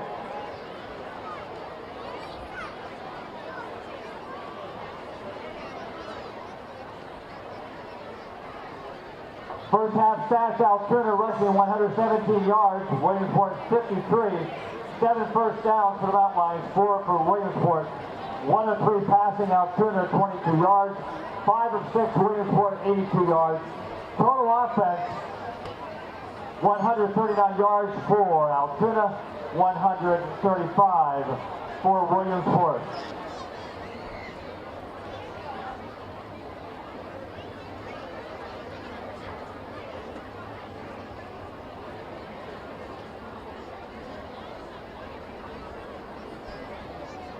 Mountain Lions would like to thank Sept as tonight's game sponsor. And the Altoona Athletic Department would like to thank Cobras 2 for all of their support.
We're getting ready for the second half here. Again, welcome back to Mansion Park. The Altoona Mountain Lions right now are on the losing end of a 14-10 halftime score. Williamsport has had a couple big plays. The Mountain Lions have had two real nice drives. One they converted for a touchdown. The other they ended the half on a 22-yard field goal. Individual statistics from the first half. Altoona has rushed the ball 26 times for 126 yards, led by Ethan Straub, who has the 16 carries, 87 yards, and a touchdown. Alex Yost has 3 for 9. Aiden Steinbugle, 4 carries for 9. Andre Dokes, 2 for 4. And then Tyson Reed had a big play on that last drive, 1 carry, 19 yards on a little bit of a reverse. Steinbugle is 1 for 3 throwing the ball for 22 yards, but that 22 was big. It was 4th and 13. They got that, got the ball inside the 9 to Ethan Howman, and the Mountain Lions then Ian Palillo kicked the extra, or not the extra point, but the field goal for 22 yards. There was one turnover. Derek Taborn had an interception on Williamsport's first drive. Williamsport's only had 50-something yards on the ground, 57 yards, 10 carries. Hennigan, 7 for 23. Freeman, 3 for 34, but one was a big 30-yard run. And then Frankie Marone is 5 for 6, 83 yards, 1 touchdown, 1 interception. But that touchdown was that was a short play, but the big play that set it up was Damon Green had a 41-yard catch, and he was able to, two catches, 64 yards. The Mountain Lions came out, did what they wanted to do. They got slowed down a little with the injury to Straub with the second series, and from there they came back a little before half. So what do we got now going into the second half? Williamsport's getting the ball, Chris. Yeah, I mean, offensively, excuse me, the Mountain Lions did pretty much, you're right, what they wanted to do. Defensively, they've really concentrated on stopping the run. They've done a pretty good job of that overall, but it's those big plays in open space from in the passing game that have really hurt the Mountain Lions. Save that one 30-yard run that they gave up. So they really have to concentrate on doing and taking care of preventing those big plays. Okay, and they're going to get their chance right away here. Williamsport has the ball with Harden back there to receive. And then there's the kick from Crawford. It's back to Harden. He's pushed back to the 6. He gets the ball, comes straight up the middle, gets a little bit of a lane, gets hit, breaks off, and he's still on his feet, crosses midfield, and the Mountain Lions gang tackle him about the 40 to the 39-yard line. So excellent return for Williamsport, not what you wanted to see from the Mountain Lions. Yeah, 53-yard return there by Harden. Great field position for the Millionaires to start the second half here.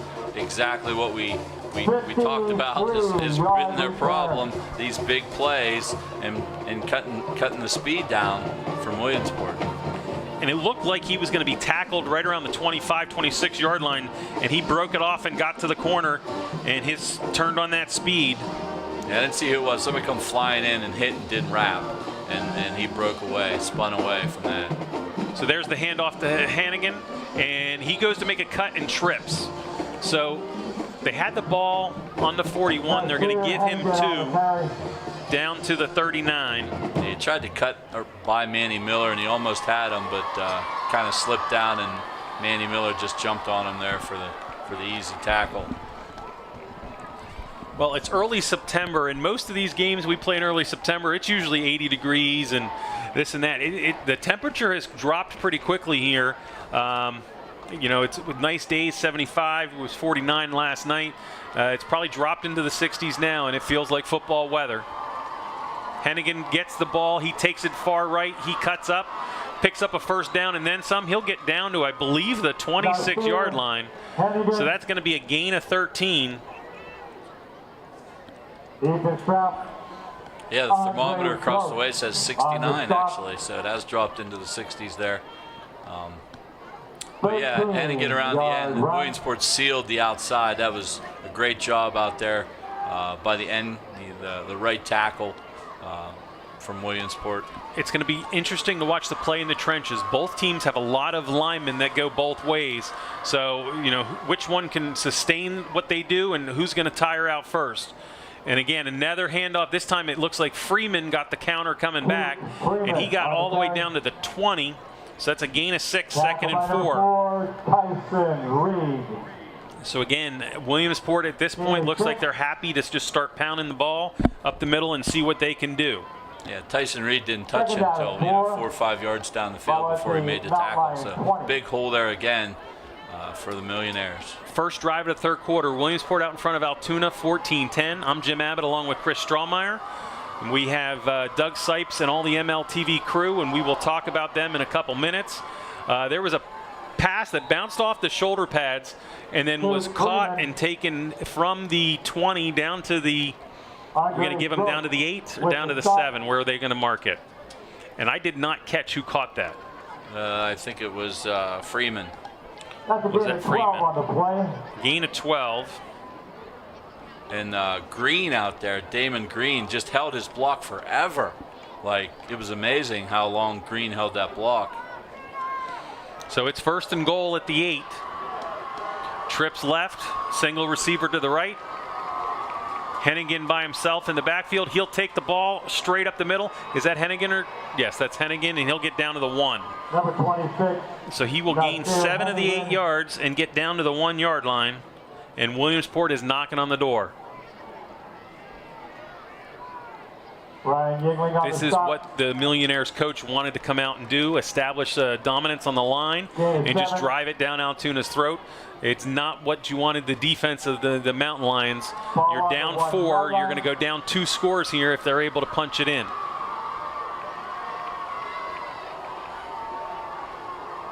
Hennigan up the middle. He pushes. He's falling, and he will fall into the end zone for the touchdown. Williamsport will take a 20-10 lead and try to tack on another.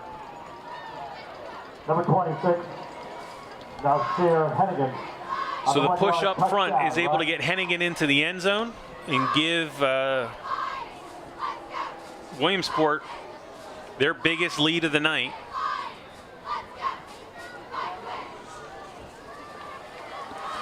Connor Poole is going to try to tack on the extra point.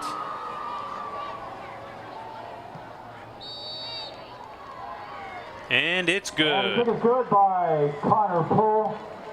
So the Mountain Lions need to regroup, get the ball back, and do the same sort of drive, put together exactly what they did to start the game or what Williamsport just did. Yeah, I mean, offensively, it looks like they can move the ball. Right now, the concern is defensively, can they stop Williamsport? It doesn't seem like they're really able to stop them. All right, as I said, this game is brought to you not only courtesy of the Altoona Area School District, but Doug Sipes and his Mountain Lion television crew, the MLTV crew.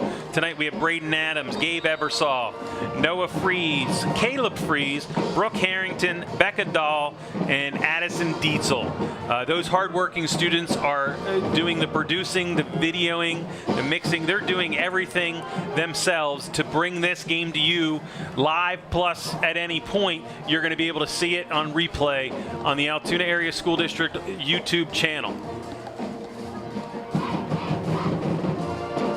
The Mountain Lions will set up to receive the kick. So this time we have Taborn and Yost back. A little change back there. No Dokes.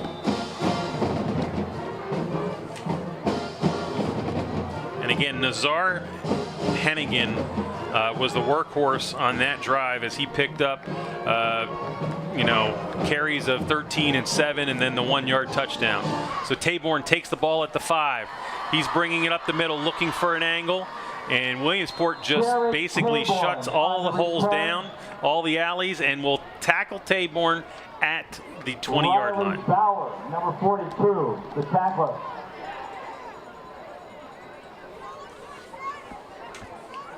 So the Mountain Lions must answer the Millionaires score here right away. Well, I meant the Millionaires score, who scored right away. The Mountain Lions, they're not going to answer probably right away. But well, what the Mountain Lions need to do is they need to get that sustainable drive moving. They need to keep getting the ball forward. If they get into those 3rd and longs and 2nd and 15s, they're going to be in trouble. There's only been 4 penalties tonight, all of them so far on Williamsport, as Straub takes the handoff, and he's only able to get 1 yard. Number 52, Dade Splain. So 52, Dade Splain making that tackle and letting everybody know that he made the tackle. Well, Splain and, we talked about him and the other gentleman, Cruz, Charles Cruz, they are making a lot of tackles. One of them, Cruz, had 18 tackles last week against Crestwood. So the 2 linebackers are up tight. It's almost like a 6, almost a 7-man front. Both linebackers are showing blitz, and they're both coming, and it's quick handoff. Straub cuts through, gets through 1, broke the initial tackles, and moved out to the 31. So we're going to give him a gain of 10. Yep, going to give him a first down, 10 yards. On the stop. So when Williamsport blitzes, it creates an angle that all 7 guys are there. They're either going to hit him right away or he's going to find that hole, and that time he found the hole.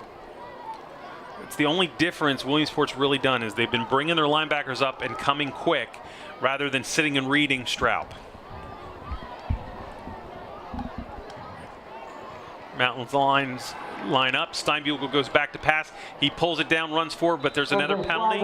It's thrown in the area of holding, which would not be a good situation because it's 7 yards deep, plus would be another 10 on top of that.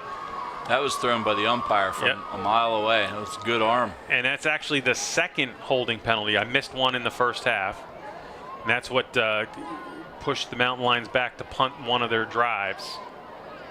Did they decline that one? I don't know. No, they didn't decline it. Was in the first half. Yeah, they declined it, so it wasn't an official. Yeah, so I guess it's not an official one, right? So they walk it off from the line of scrimmage, so it is now a 1st and 20. 1st and 22 they're calling it. 1st and 22. Okay. So you don't need to get it all. But you need to get some. You need to get some. Right. Steinbugle back in shotgun formation. He's got a sidecar Straub next to him. 3 receivers to right, wing left, and a quick pass. It is caught, but it is not much yards. It's maybe, we'll give them 5. Pass completion. Spriggs. Number 8, Caleb Spriggs. They're going to give him 5, yeah. Riley Bauer with the Well, if tackle. we keep going 5 at a time, you'll get your first down. Gain of But 5. you need a little more than that, because if it's 4th and 6 or so, I think we'll kick, Right. because we're deep in our own end zone. So, again, this was a very quick first half. It's a very quick third quarter. We're already halfway, almost halfway through it. 6:42 to go in the third quarter. 21-10 Williamsport. Mountain Lions on their opening possession, and they just had a big penalty that moved them backwards. 2nd and 17. A quick pass over the middle, and Spriggs was wide open. The pocket just collapsed very quickly on Steinbugle. He wasn't able to get the touch in there and just overthrew Spriggs a little bit. But Spriggs made a cut, came through, and was wide open. There was nobody behind him, but that was a tough pass to deliver. There was no angle really to get it up over the top. So we're at a 3rd and 16, 3rd and 17 situation. He would have to put a little bit of air under it to get it to him. Trips left.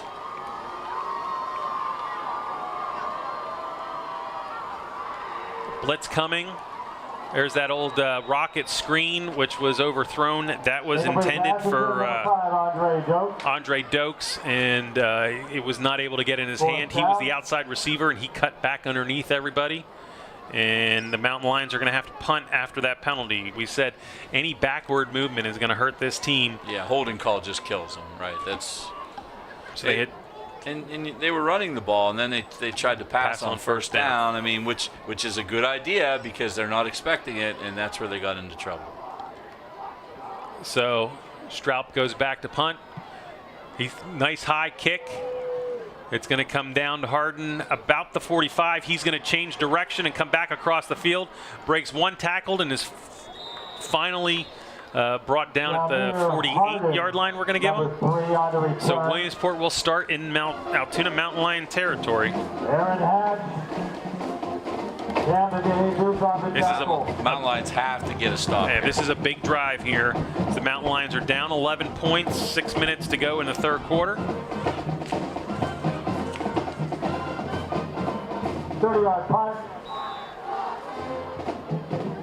Looking ahead to next week, the Mountain Lions will host another game against Alderdice coming over from Pittsburgh. And then they will begin in 2 weeks here against Central Dauphin East, their first league game. Quick setup and pass, and is it picked off? No, they said it hit the ground. Tyson Reed almost got that deflected off the fingertips of the intended receiver. Was that Campbell? I think it was Campbell. I was watching this side. One of the receivers to the left, number 15, Avery. That was Avery Campbell on this side, because he took off quick before the snap. It almost looked like Canadian rules football. There's a handoff. Hardison gets outside, goes against the block, and he keeps moving and chugging forward. He's going to pick up 14 yards. So the Mountain Lions made a little play on first down, was able to stop the pass.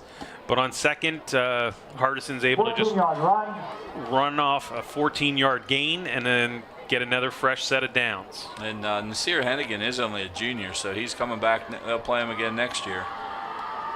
Number 26 for the Millionaires. Trips left. Roan back to throw, throws a quick out. And there's a fumble, and the Mountain Lions get the ball. So it was a quick catch and then a fumble. And Freeman had the catch and then poked out, and Caleb Spriggs on the recovery for the Mountain Lions. So there was a 4-yard completion and then the fumble. And that was Spriggs again on that fumble recovery. I didn't see who poked it out. Did you see who poked it out? I didn't see who poked it out. I just saw where it came up. So that is the second catch for Freeman, but a costly fumble. as it looked like Williamsport was going to drive again. So Mountain Lions got the big stop and the turnover. They're going to start 1st and 10 on their own 30.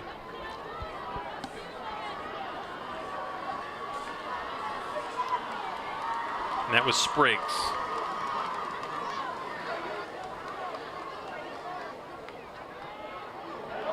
Quick pass over the middle.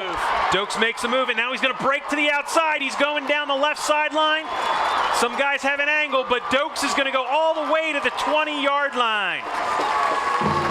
We'll say the 22 is where he stepped out. 48-yard gain for the Mountain Lions, and they are in business at the Williamsport 22. Just a quick little hitter. That's we'd mentioned how Williamsport's getting completely sucked into the middle. The safety is up. Everybody was up, and Mountain Lions took advantage of that. They tried a couple times the last drive to do that, and you have to do that to open things up. And honestly, that looked like one of the plays that Williamsport has got. It was only a 5 or 7 yard pass, and they pick up 48. So the Mountain Lions, with a big play, get the ball at the 23. And here's that reverse again. And he gets through one guy, cuts it up the middle, and he's going to get down to the 14. So that's an 8-yard. Tyson Reed gets another 8-yard gain. So Mountain Lions are in business now inside the 20.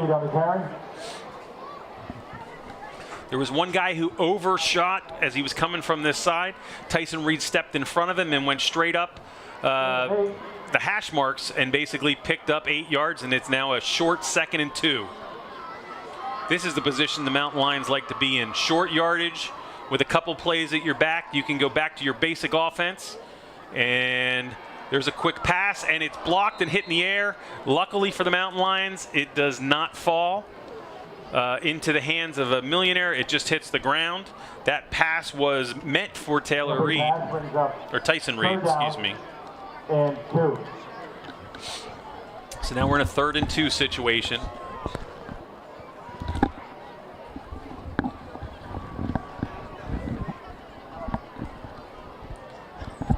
Steinbugle's going down the line of scrimmage, talking to his players. There's the play around. Straub up the middle. He's got the first down and more, and he's to the 5-yard line. I think that's Yost in there this series. On the carry. That wasn't Yost. That was that was Yost. I'm sorry. That was Yost. And that was an 8-yard gain down to the 5. Quick, hurry up. And there's Yost again, and Yost gets almost into the end zone and stopped at the 1. So 4 more yards for Yost. So this is the series on offense. They're giving Straub off, and the Mountain Lions have taken advantage. Couple big plays, and then Yost is trying to bowl it into the end zone. At the 1-yard line. Yost is still in there. It's a tight formation for the Mountain Lions. There's the fake little movement to see what they're doing. It looks like Williamsport is in their same defense. They are not doing anything different. And Yost runs into Steinbugle, but he's going to be close to the end zone. He's laying across the line, and they're going to mark him down at like 6 inches. Oh, third. Now they have 2 downs to make 6 inches. Gets nail biter time here. Now, when Coach Niedermeyer was the quarterback here, what play was coming? Oh, he's quarterback sneak now. Absolutely. Now he was a lot bigger than Aiden Steinbugle. 5'9", but still, with a half a yard, you get Steinbugle just takes it and goes, and Yost pushes him in. There he goes. So Steinbugle goes, and they're not giving it to him. There they go. Aiden Steinbugle's in for the 1-yard touchdown, and the Mountain Lions make the big play on defense and drive 70 yards to bring this game within 5. And with Palillo's extra point, they're going to try to get within 4. So Yost gets a 1-yard TD. And the Mountain Lions come right back. 2:53 to go, 3rd quarter. The Mountain Lions make it hoping to make it a 4-point game here. Yeah, I mean, that's huge. Cashing in on the turnover, back in your own territory. Palillo's kick is up, and it is good. The Mountain Lions are right back in this game. Get a little momentum on their side. Now Now it's all about, can you stop the Millionaires? Make a stop here, force them to make some plays. Put them in, if you can get one play behind the line of scrimmage, give them a long down and distance, make them force the ball down the field. We haven't seen Marone really throw the ball down the field at all. No, everything's been short within 10 yards. Exactly. So, if you can force him somehow to throw the ball down the field, you never know on this. Make one negative play. That's kind of what they have to do. So both Altoona and Williamsport, they're trading one yard touchdown runs here in the third quarter. So it's 21-17. And we knew coming in this was going to be a good game, back and forth. These two met for the district championship last year. These two in State College will be the three favorites to get there and or win it this year. So, it's important that when Altoona was up against it there, they just had to punt the ball. If Williamsport drives and scores, they're up by 3 scores. They get a nice play to start off, and then all of a sudden another fumble, another turnover. Williamsport has 2 of them. And the Mountain Lions get the ball back and drive the whole way. And the big play there was that 48-yard pass to Tabor.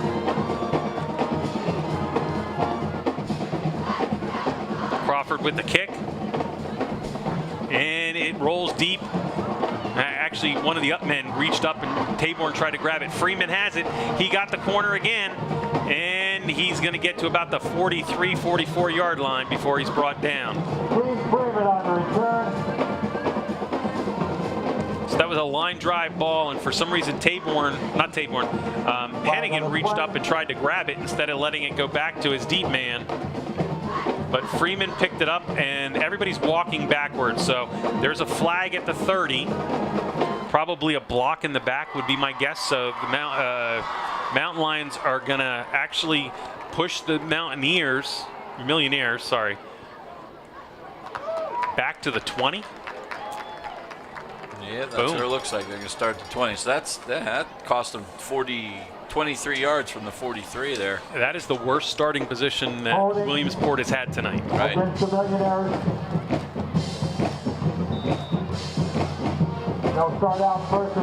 So Williamsport will come out, 2:40 to go, third quarter. Same formation we've seen all night. One receiver trips the one way, up the middle. Hennigan gets pushed back. There's Great negative play. Negative play. Who came through? First guy didn't make the tackle, but he busted through there, and I just can't get the number. Is it 50? Is that Reimer? 54. Is that Reimer up right at the nose guard position? No, that's 59. Ashton Faust. He came out, ran with the flag out, the Mountain Lion flag to start the game. He came through there like a shot, and he stood up Hennigan, and the Mountain Lions followed through for that 2-yard loss. So as you said, there's that big negative play to start. See if they can take advantage of this now. Wide receiver to the right, trips left. Hennigan moves to the sidecar position. Quick pass coming to the outside. The receiver catches it. Incomplete. Incomplete. He dived forward, and it was incomplete. Looked like Green, had it maybe, but it must have hit the turf. Now we got 3rd and 12. See if Marone now can throw the ball down the field here in 3rd and 12. Wow, this is a nice play. 145. If the Mountain Lions can stop them here on a 3 and out, get the ball back, they're going to get some field position probably about midfield after that last series where they're pumped up. We can make an interesting game. It's already an interesting game, but a little bit more interesting with the Mountain Lions hopefully taking the lead. Quick passes, they're all going on streaks down the middle. There's a deep pass. It's up in the air, and it is caught. Was it caught or by picked? Somebody. They're fighting over it. Dual possession goes to the offense. If it's dual possession. They haven't made a call yet.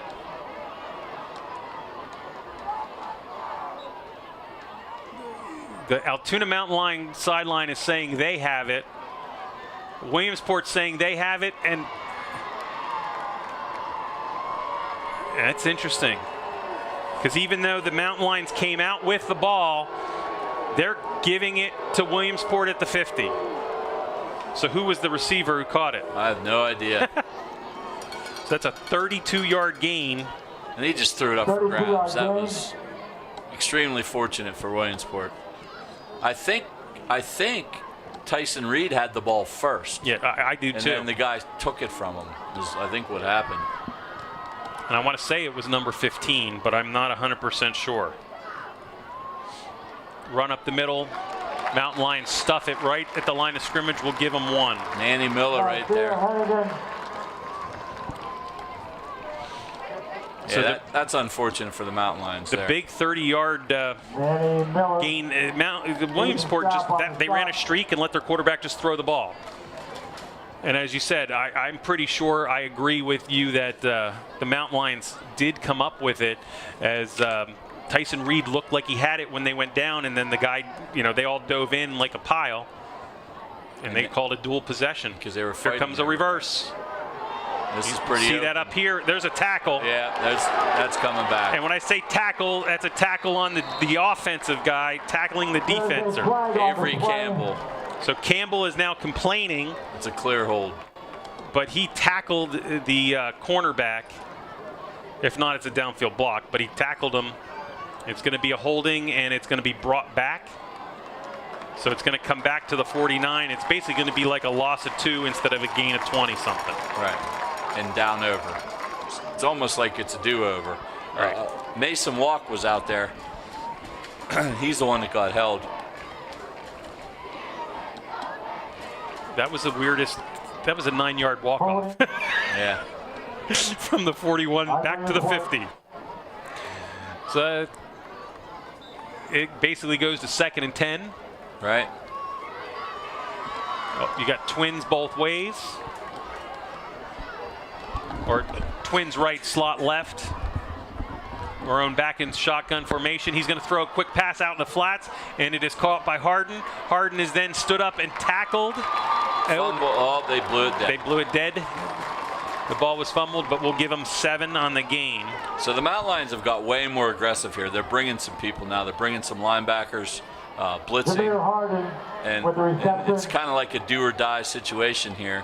They're going to make some negative plays happen, like we've seen, like we saw a little bit down there. But you're also going to have a problem trying to give up a big play when you blitz like that. Well, we're in the 4th quarter. It's a 3rd and 3 on the Altoona 43-yard line. Mountain Lions will come over and talk, and then we'll switch sides. Once again, I would like to thank Chris Strawmeyer for being here along with myself. This is Jim Abbott. We are here tonight bringing the Altoona game. We will bring you every home game on the Altoona YouTube channel. You can watch it live. You can pick it up later on. But this could not be done without Doug Sipes and the MLTV crew. And again, tonight, I would just like to thank the students that are here taking care of business and putting this production together. So we have Braden Adams, Gabe Ebersol, Noah Fries, Caleb Fries, Brooke Harrington, Becca Dahl, and Addison Dietzel. So with the help of those 7 students and Coach Sipes over there himself, making sure everything works, Chris and I can bring you the game and get to where we are. So with this game, Chris, we got 1 quarter left, a 4-point game. It's back and forth. There's been a couple big plays from both teams. What are we going to see? But first of all, yes, they do all the work. We just show up and talk. It's actually a good deal. I mean, they do it all. But yeah, I think you're going to see the Mountain Lions take some chances on defense. We saw it there the last couple of plays. They're going to bring some blitzes. They're going to be aggressive. And if they give up the big play, so be it. They've already been giving up the big play, playing their read and react type situation. So I think you're going to see them get aggressive. They need to get the ball back. At the very least, hold them to a field goal to keep it a 1-score game. So it should be interesting 4th quarter here. To start the 4th quarter, is there going to be a trick play or something? It's a 4th and 3, and there's a little screen coming to Hennigan, and he's caught from behind, and there's a penalty at the 48-yard line. I think we got a hold. I'm going to say it's a hold on number 67. It has to be, because where it was thrown at the feet of Austin Best. It's going to be 4th and 2. 2 is something they're going to go for. If you take it from where the hold is, it's going to push them back to somewhere around the 40-yard line, and we'll make it a 3rd and 20. On the Mountain Lions, I take the penalty and back them up because 4th and 2 is a little too easy. Absolutely, you have to take the penalty here, right? So the Mountain Lions will get the opportunity. They did defend it. It developed pretty slow. It looked like Hennigan didn't even realize that the ball was snapped, but he came free, got the. But that's a huge mistake because in a screen pass, the object, it's already past you. The object is to let them through. Let them through, right? And you just can't do that. But the Mountain Lions, made a very nice play to stop Hennigan for a short gain, but it didn't matter with that hold. So 3rd and 20. Mountain Lions need another big defensive stand here. They've moved everybody over, so you have one guy. I think that's Damon Green by himself. You have trips over here. They're looking to go deep. The ball's there and picked off. Picked off by number 7. Betwee picked it off. It looked like he was actually going to fall out of the play, and he picked it off and got the ball back for the Mountain Lions. That's better than any kick you would have had, but still, the momentum turned right there on that play, as it looked like Harden was behind the defense. Marone just couldn't get him the ball, and the Mountain Lions will start 1st and 10 on the 23, and they will get their 3rd turnover of the evening. And again, that was Betwee. And Sean's a backup quarterback. He's been getting a little bit of time on defense there and comes up with that big play. Another turnover. That's the 3rd turnover of the game for Williamsport. And we said turnovers are going to be big here. Gives the Mountain Lions a chance to come down and actually take the lead. So it looks like we have a timeout. Williamsport calls a timeout. Did Taborn have the fumble from before? Who came up with the fumble? Caleb Spriggs. Oh, Spriggs, you're right. Well, we said coming out, let's see what's going to happen here in the 4th quarter. In the first minute, the Mountain Lions got some help on the penalty for the holding, but they still didn't give up that 1st down. They made a great play there. And then right there, Sean Betwee, who it almost looked like he was falling down, but he might have been diving, came up with the interception. And the Mountain Lions will start 1st and 10 at the 23. 4-point game. This is what you love to see about high school football. And this is what we talked about, because I wanted to see Marone throw the ball down the field, because Harden was actually well open. He had 3, 4, 5 steps on Betwee, but the ball was so severely underthrown that Betwee was able to pick it off. And I'm not picking on the kid, but that's goofy motion probably doesn't allow him to fire the ball down the field like that. Well, can the Mountain Lion offense get pumped up and their linemen take over this game and push the Millionaire back? Handoff up the middle. He's going to get 5. 4. They're going to mark it at the 26. Yeah, I don't know how they went backwards. So that will take Stroup over 100 yards tonight. That gives him 19 carries, 102 yards. So we're now sitting at about a 2nd and 4, 2nd and 3. 7, sorry. And as you hear Joe shoot, tackled by a plethora of Mountaineers. That's a lot. Mountaineers. Why does he say Mountaineers? It's Millionaires.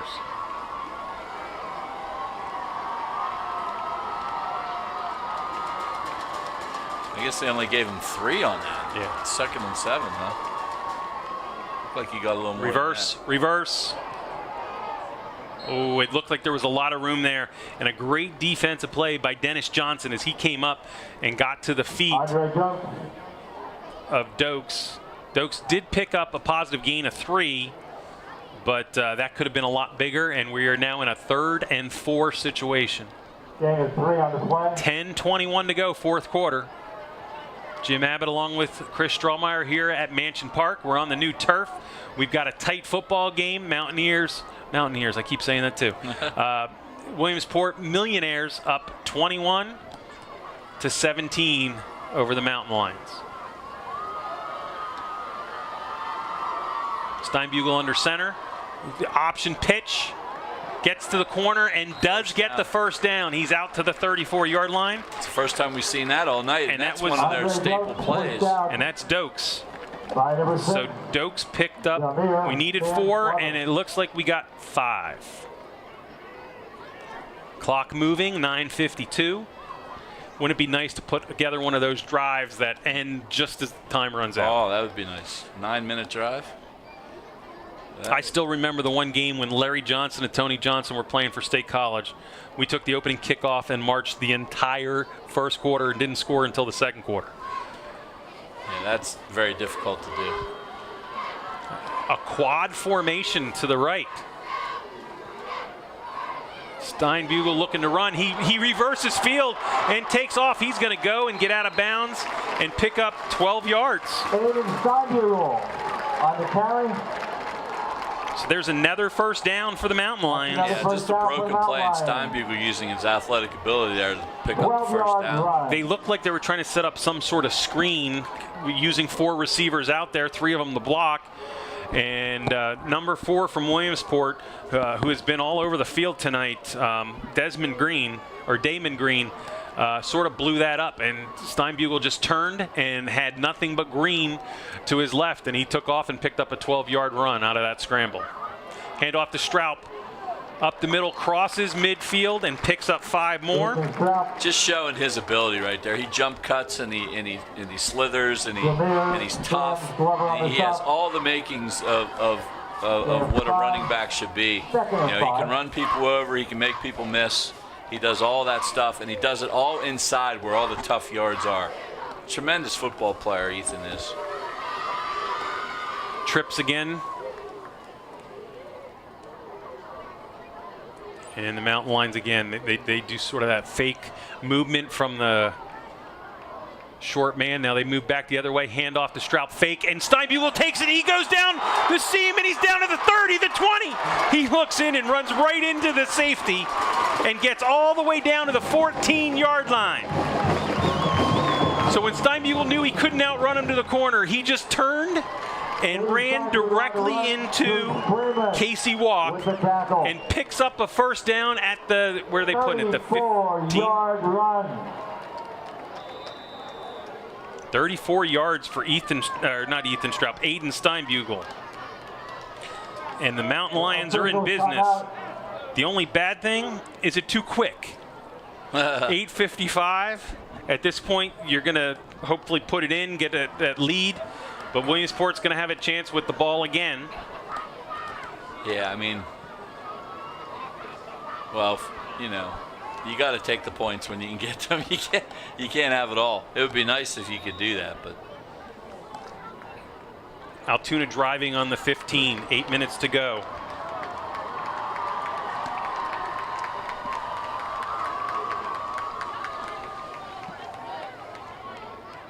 Steinbugle looks over at Coach Niedermeyer. They've got 8 seconds left on the play clock. He comes up and yells out new signals. Hand off to Straub up the middle. He's at the 10, he's at the 5, and he's tackled at the 5-yard line. So that should be another first down and make it 1st and goal. Ethan Straub on the carry. Just huge hole right there. Mountain Lions are, and we talked about how this conditioning is going to affect both teams, both way guys. Right now the Mountain Lions are getting the push on the offensive side of the ball at the line of scrimmage. 1st and goal at the 5. Spriggs again does his little jump across, which usually if Spriggs goes the one way, that means on the play Dokes is going to come back and the ball's going left. Dokes comes back, ball goes left, and Straub goes into the end zone. Altoona takes the lead. Just pinballs back and forth, tough run, inside run from Ethan Straub again. 5-yard touchdown run by Ethan Straub. Altoona out in front, 23-21. 8:20 to go in the game.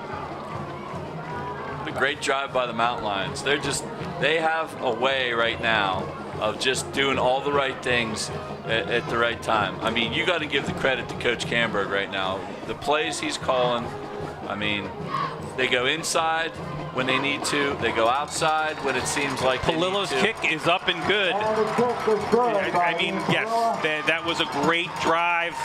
A couple of big plays by the quarterback, not with his arm, but with his legs. And the Mountain Lions push it in behind that offensive line and Ethan Strout. And all this doesn't work if you don't execute on the field. The players are executing right now. This offense, you have to execute. You know, you're not going to get these flashy guys that make plays on their own. Everybody has a job to do, and you have to execute. Sorry for getting a little too excited and yelling maybe in your ear, but this is what football's about. I mean, this was a great drive. Altoona stopped. We got the interception on the one end. The Mountain Lions, Sean Betwee picked the ball off at the 23, and the Mountain Lions just went on a march and did what they need to do to get the ball down there, and the offensive line opened some holes towards the end of that drive. Those last two plays were big. They went 10 yards and 5 yards, and Strout would have had another 10 to 15 there as he rolled into the end zone for the go-ahead touchdown.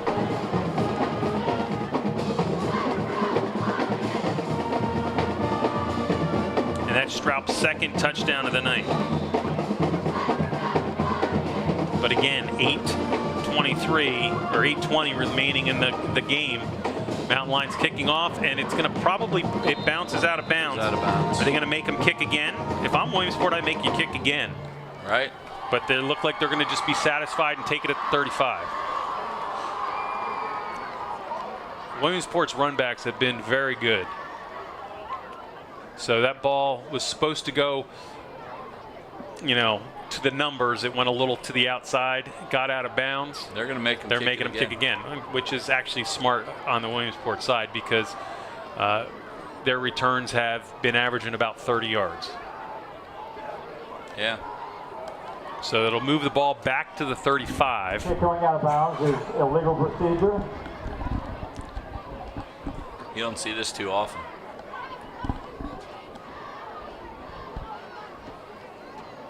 So make sure somebody counts. I don't see 11 for the Mountain Lion side. I see 10. Somebody's missing. And they're just going to pull somebody in. Chandler Brendel comes in and then goes off. George Jackson Shepard comes in. So Crawford needs now to kick from the 35, so everybody's backing up 5 yards.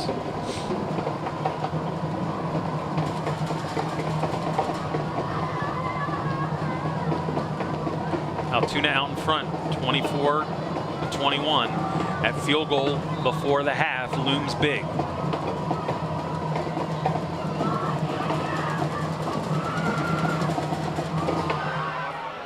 This one goes up a little higher, down to about the 15. And then now we're starting our run back. He finds a seam, goes through. He's out to the 40, the 50, and Williamsport made the right call. They are at the 47 of the Mountain Lions. And is that Green again? Oh, that's a different player. Number 6. We haven't called him yet. Demir Sam's Glover. Sam's Glover. Yeah. Takes the ball at the 15. He goes 38 yards. Or is it 37 yards? We'll go 37. To the 48. And this was not a strength of this team last year, kickoff coverage, and we're seeing it this year as the same thing. The new board, I can't see where the timeouts are.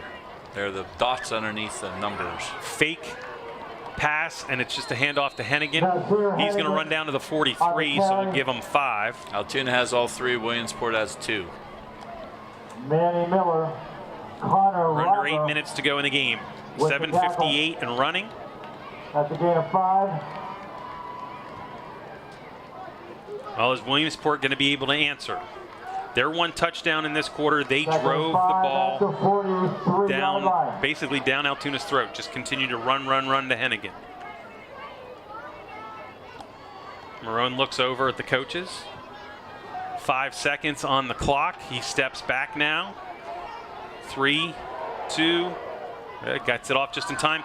Quick pass out in the flat and almost picked off. And juggled and incomplete.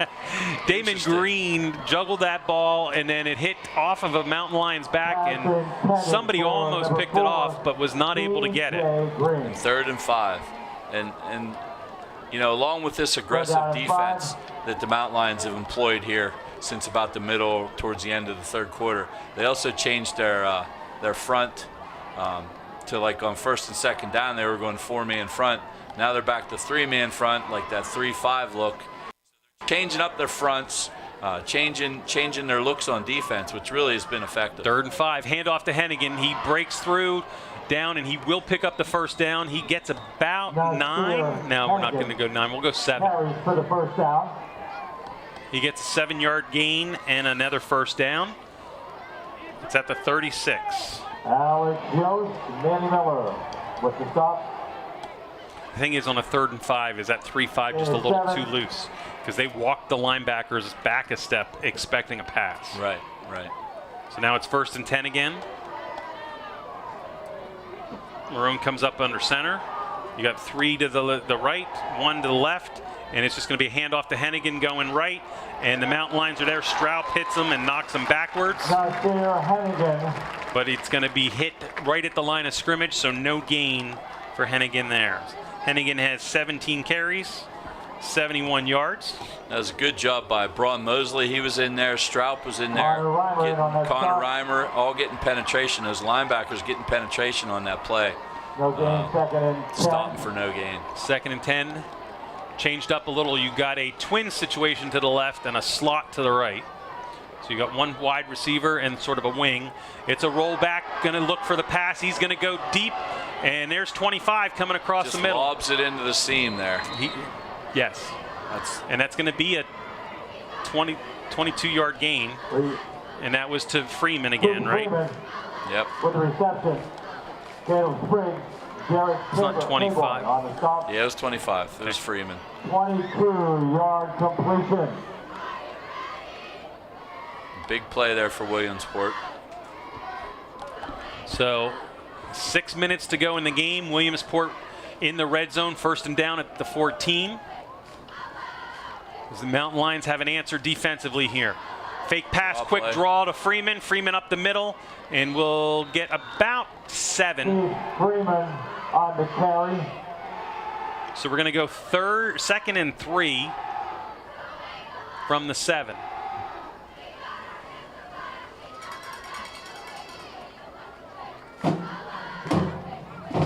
Williamsport will come up to the line. They're moving slower. Still got that slot with number 22 in the wing and 2 receivers wide left. Hennigan behind. Hennigan takes the handoff straight up the middle, and he's going to get stuffed about the 6. So it is going to be 3rd down and maybe 1 here. We'll give Hennigan 1 yard. But the clock is again moving. It's at 5 minutes, 12 seconds in the 4th quarter. And Coach Cruz at Williamsport, they line Freeman up in the backfield, spread him out wide, put him in the slot, put him as a wing back. They do all kinds. They like to move him around, not only hand the ball off to him, but get him out in his patterns. He's all over the place. Now he's in the backfield. Marone is deep. You got 2 receivers wide. Handoff to Freeman, and he goes down. He's going to lose. He's going to use 1 or 2. So it's now 4th and 2. Do they kick a field goal and tie it, or do they go for it? 4.5 minutes left. If I'm Williamsport, I would kick. Their kicker is strong and good, and here comes the kick team. On the stop. And that's kind of a little mini victory for the Mountain Lions. You would think Williamsport's getting ready to punch that in. 3rd and 2. They've been able to run the ball all day long, and the Mountain Lions come up big with that run blitz. But from Williamsport's point of view, this is a smart play. Sure. 4:09. This is an important play for them, and they don't have enough personnel out there. 4 seconds to go. Timeout. They got it off. It's up. Ooh! Somebody called a timeout before the snap and kick. He missed it, but it doesn't count because they called timeout. Actually, I thought it went through. The official went like this. Yeah. Timeout. So it was a quick timeout. And Williamsport did not get the right personnel on the field quick enough. And it was a quick snap from the center. but I believe one of the coaches from the sideline made the call, and it was called before the snap. So again, we're about 3 minutes and 58 seconds. Altoona has 3 timeouts. Williamsport has 1 now. Williamsport attempting the game-tying field goal here. You know, in high school football, a lot can go wrong on a kick, field goal, or extra point. The Mountain Lions have been clean tonight, and Williamsport on their extra points have been pretty clean. But, you know, this field goal is going to be approximately, what are we looking at, a 20, 23, 24-yard kick? Now, I don't know how or why, but they missed at least one last week. Williamsport did. Yeah, Williamsport did. I don't know if it was a missed kick or a bad snap or what it was, but well, did the coaches ice Devin Harris? Is that Devin Harris 30? No, 34. 34 is it's Connor Poole. Marone will hold. So it is officially going to be a 24-yard attempt. Mountain Lions are kind of playing it safe. And it's up, and this one looks good. It is. Connor Poole ties it up with 3:54. By Connor Poole, ties it up at 24. Wow. All right, I'm not even going to ask you what's going to happen. If you're Mountain Lions, Mountain Lions are going to get out and score. That's what's going to happen. Well, the key is you don't have to start throwing or doing something out of the ordinary. You've got 3 timeouts, and you got almost 4 minutes. Right. So you've got that opportunity to take your time. And you do only need a field goal. So it'll be interesting to see what we see on the kickoff. Is Williamsport going to kick deep? Mountain Lions have switched again. Who is their deep man? It's Yost, and he's Reed. and Reed, he's been returning punts. And Yost is going to the opposite side that he's normally out, because that's where the kicker's pool is kicking it from. So the Mountain Lions have tried a couple different combinations, and I don't think they've been able to get past the 30-yard line yet. So they're looking for almost an onside kick. They are bunched up at the 50 and 2 guys at the 40. Then there's a pretty big jump in there before the last 2 up men and Yost and Reed.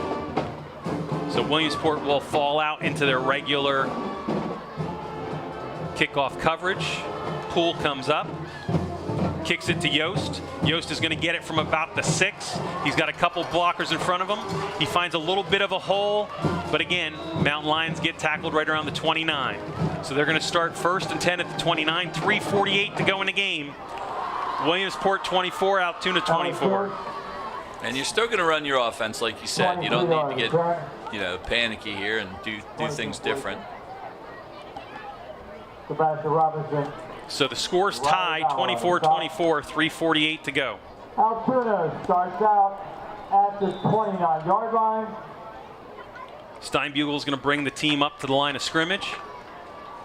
It's basically the same formation we've seen all night, this tight end over.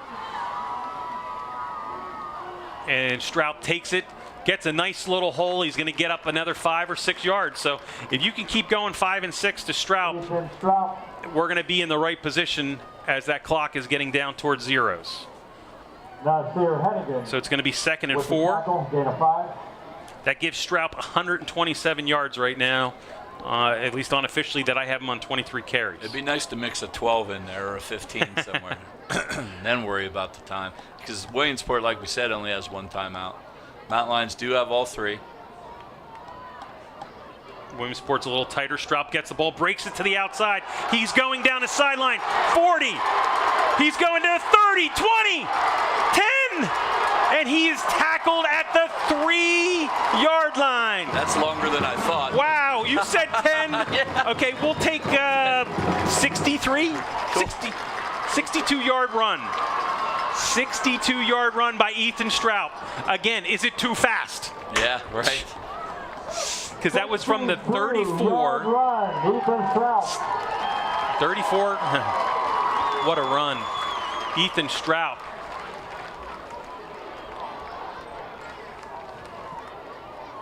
.43.53. I got a 62-yard run. Yeah, 62. I think that's what it was. 189 yards now for Straub. Mountain Lions lining up from the 3. Handoff to Straub. He gets hit, spins, and goes down about the 1. Are they giving him the 1? Honestly, I'm not upset that he didn't make it in the end zone there. Right. Because you're down at the 1. There's 2:24, and I think you're getting a timeout. So they're out of timeouts. Wow.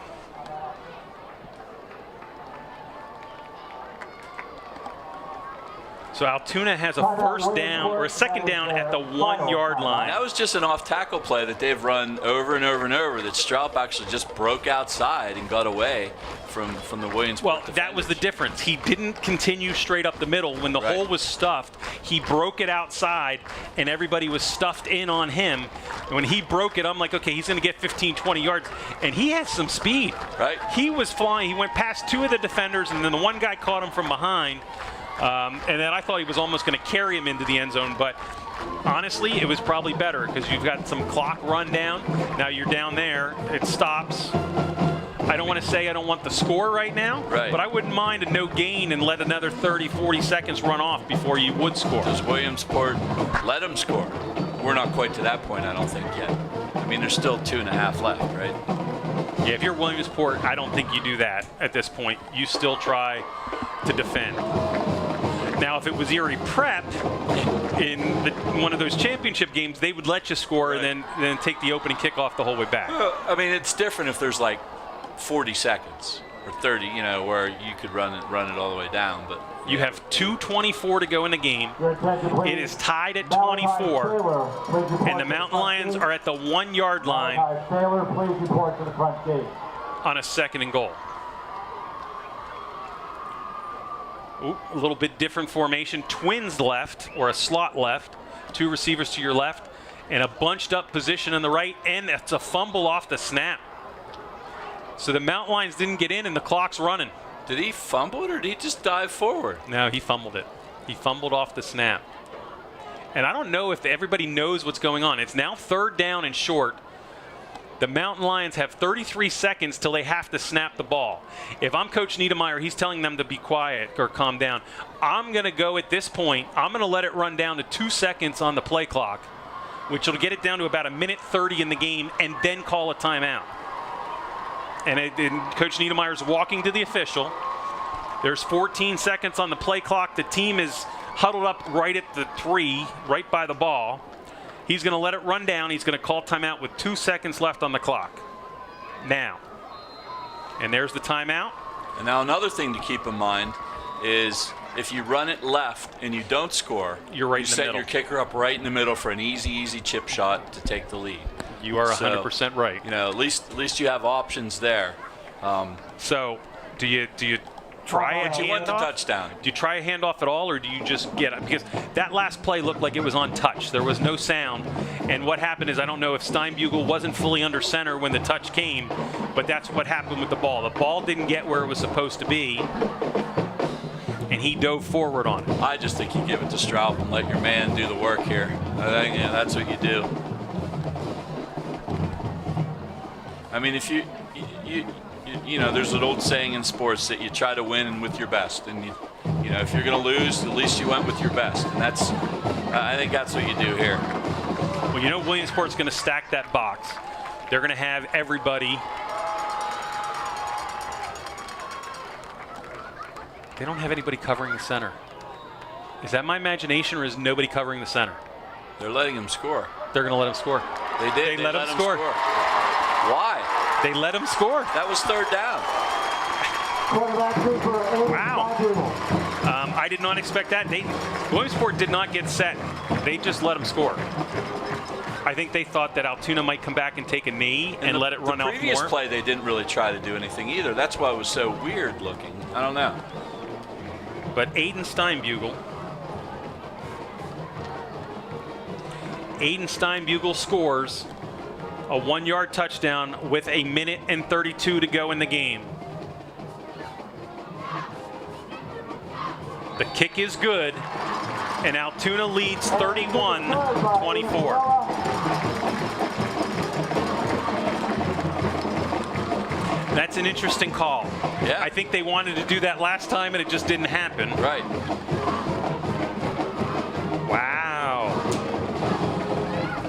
is all I can say. Yeah. So what do you? Minute 32, no timeouts left. Now, they've been getting a great return all game long, all night long. Watermelon kick. You kick it on the ground from the start. Yeah. Let them pick it up at the 25-30 and get out to the 35. Hopefully that thing bounces up and hits off somebody's knee and kicks around a little bit. Right. I agree. Instead of having that opportunity to go the distance on a kick return, I think you'd be a little bit safe. So Ethan Stroup has scored his second touchdown here in the fourth quarter and given Altoona the 31-24 lead. And I'll tell you what, Chris, for an opening night at Mansion Park here, you know, Altoona looks like they can move to 2-0. You couldn't ask for a better game. It's a great game. Great game. Still a lot of work to do here. A minute 32 left. A lot can happen here in a minute 32. But you look at some of the negatives for the Williamsport side. 3 turnovers, 5 or 6 big penalties. Well, not big penalties. The one was a big penalty. But interesting start to the finish. But Mountain Lions, they don't Look care. at this. They kick it deep and into the end zone. Over his head. I think the receiver was cheating up some, thinking the ball was coming low, and Crawford kicked a line drive low just over his head and bounces into the end zone. That's a big kick right there. That's a big play. So that gives them the long field with a minute and a half left. And no timeouts. No timeouts. So if you're Williamsport, you've got to almost line up the throw every down. Right. So I think you're going to see Altoona play that 3-5 and loosen it up a little. They just need to cover the speed and the holes. They got 3 guys back. Are they playing quarter defense behind them? Yeah. Yeah.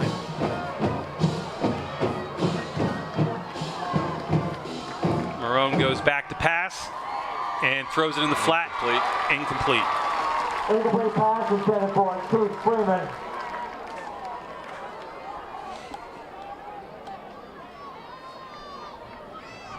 They brought some pressure there. They brought Klauser on that one. Or, I'm sorry, not Braun Klauser. That's a different person. Braun Mosley on that one. They brought Braun Mosley on that one. So, you know, they're going to try to bring some pressure. You got to make Marone make a play. And Marone goes back to pass, screen to the outside, and he drops that one. Well, it wasn't dropped. That was misthrown by Marone. He didn't put it anywhere near Hennigan. So 3rd and 10, 124. It doesn't matter. If Williamsport turns the ball over on downs, Mountain Lions can just take a knee twice and the game's over. So you got 3rd and 10, 2 plays for Williamsport to get at least 10 yards, but they need 80. They need the score to tie it up. No field goal this time. The finish by the Mountain Lions is what I like. They're not just hanging on. They are throwing some punches, getting in there. Marone steps back. He looks to throw. He's getting chased out of the pocket.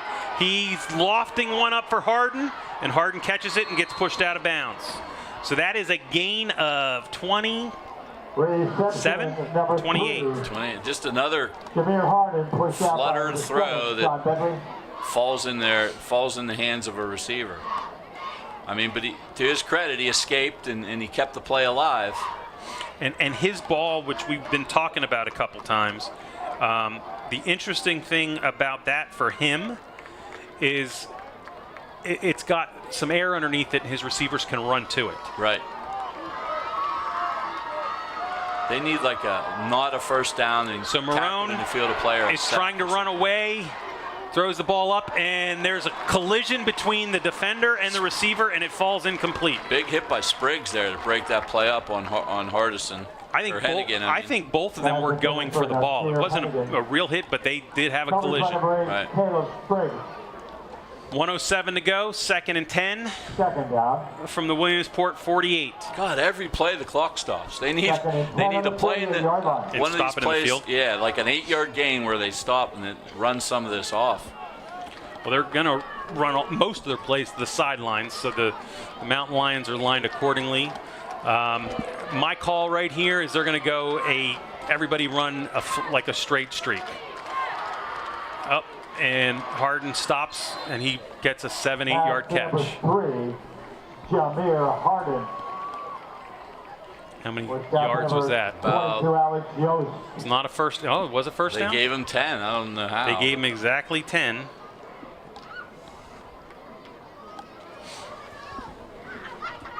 And it's a first down at the 42. 1:03 to go in the game. Williamsport has the ball in the Altoona 42. Trips left.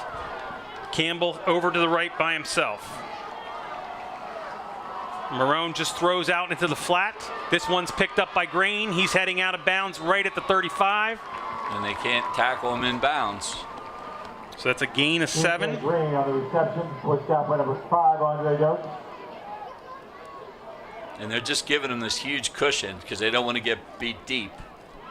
Gain of 8. And Williamsport's taking advantage Second of it. and 2. They're at the 34, 50, 56 seconds. Marone now has over 200 yards passing tonight. Now they're in the area where they could run the ball if they chose to. I don't think they'll choose to. They don't want to stop the clock. Quick pass out to the flat. This one goes to Freeman. Freeman's just going to take it, run out of bounds. So he's going to pick up 6. Freeman, Another first down. pushed out by Alex Yost.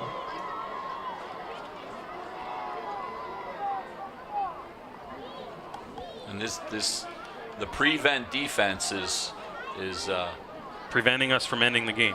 padding Marone's stats. And So they're at the 28.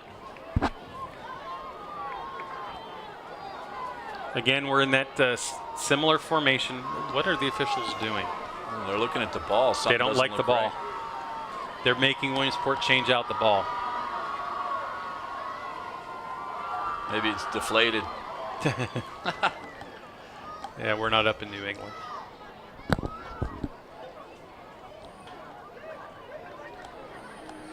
They're making the same ball's coming back in. Yeah.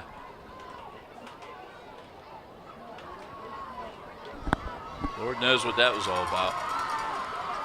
We're pushing the clock back to 25 seconds. It's 51 in the game. First down for Williamsport at the 28.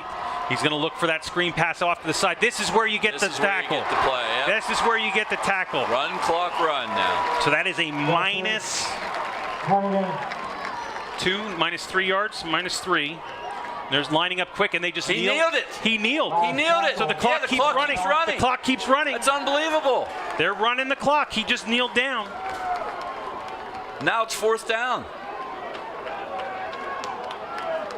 It's fourth down. This was really, it's now fourth down. They ran the screen, which was negative 3 yards.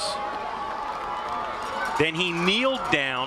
Before he spiked it, he kneeled down. He just had a brain cramp there and kneeled down before he spiked it. Wow.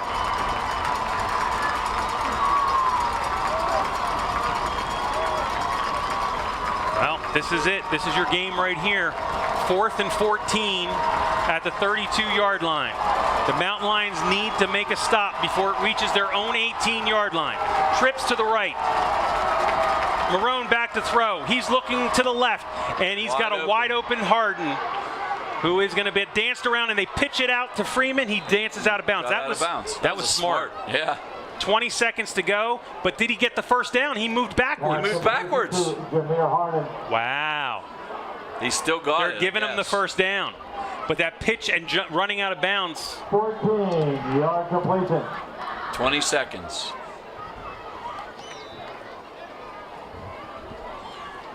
Just once again, just like wide open, like so he can throw that fluttering duck right to him. It's amazing to watch, actually. Trips left, Harden here by himself on the right. They're looking left, looking left. There's the throw over the middle, and it's almost picked off. Tyson Reed made a huge break on the ball. And if he Reed's didn't get playing there, center field. Yeah. If he was a half a second earlier, he picks it up. Now it's 2nd and 10. 15 seconds to go in the game. If he was a half a second earlier, he picked it. If he was a tenth of a second later, it was a touchdown. Yeah, Reed made a nice play coming up to that. Who's coming in? Oh, that's 5. That's the quarterback. He's moving gingerly. He looks like he's hurting a little bit. Trips left. Harden to the right. Altoona's going to call Altoona's going to call a timeout with 15 seconds left. Well, I think if you're Williamsport, at most you have is 3 plays left now with the way the time's set up. Altoona, even with this timeout, now they still have 1 more if they need to take it. And Altoona now, it's to the point where they're down there. They might bring a little pressure here to make him try to make a decision and make a play.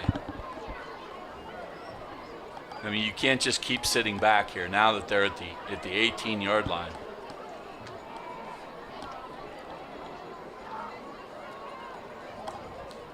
He's completed his last 5 passes on this drive. They started with an incomplete pass. It was a screen to the left, and everything else they've caught. Now, the one was for -3 yards, which was big, but then on 4th and 14, they ended up getting 14 and the first down. What a football game, though. What a football game. 15 seconds left. Altoona's up 7. Williamsport trying to tie this ball game. I've been saying all night, trips left. They're not going to run. You're going to see him probably look to the left. No, he's going to come back right over the middle, and it's picked off! Tyson Reed. Tyson Reed with a pickoff, and the Mountain Lions, they just take a knee and win. Tyson Reed with the game-winning interception, you want to call it? Game-saving. Game-saving? Well, no, it wouldn't be saving because it would go into overtime, but one way or the other. Yeah, whatever you want to call it. Wow, 4 interceptions tonight. It was a big one. I'll tell you that right now. Big interception. 3 interceptions. Tyson Reed. And the Mountain Lions are going to come away with a 31-24. Best formation there is, victory formation. Altoona intercepts the ball in the end zone and will line up for a victory formation to win the game. So the home team winning holds true in this series over the last several years. And the Mountain Lions come away with this come-from-behind victory. They were down, and they were not stopping Williamsport, and it looked bleak. You know, it reminds you a little bit of that State College game here 2 years ago when they needed 2 scores in a row and had to stop State College and get that win.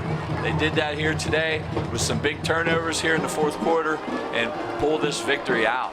An incredible finish. In the 4th quarter, the Mountain Lions outscore the Millionaires 14-3. 2 touchdowns by Ethan Straub, 1 a 5-yard run and 1 a 1-yard run. And Ethan Straub had that big run of 62 yards, finishes the night 191 yards on 25 carries. Mountain Lions get 4 turnovers, and one heck of a game, Chris. Yeah, it was an unbelievable game, and clutch. Talk about clutch efforts from some people. Big runs at the end, big interceptions, lots of coaching strategies down the end, letting them score, playing prevent defense, letting them Williamsport march all the way down the field. Still got the interception. It didn't matter. Just a tremendous ball game. And again, I would just like to thank Doug Sipes and his MLTV crew, all the students here tonight that are putting this on and looking at the Mountain Lions jump around. They enjoy it. They're coming over to the student section who are in their togas. But again, the MLTV crew tonight, Braden Adams, Gabe Ebersol, Noah Fries, Caleb Fries, Brooke Harrington, Becca Dahl, and Addison Dietzel. Nothing you can say but positives coming out of this game. Altoona will face Alterdice next week on the Friday night, September 10th. And great game all around. Altoona did what they needed to do. We said in the 4th quarter, Chris, it was going to come down to the offensive line that really got the better push and wanted it more. And Altoona dominated the 4th quarter. Exactly, and you know, so many people going both ways. You get worried about that stamina in the 4th quarter, and tonight, you know, you didn't see any of it. Now it was a lot cooler, huh? The thermometer says 65 degrees across the way, so that's a perfect football night.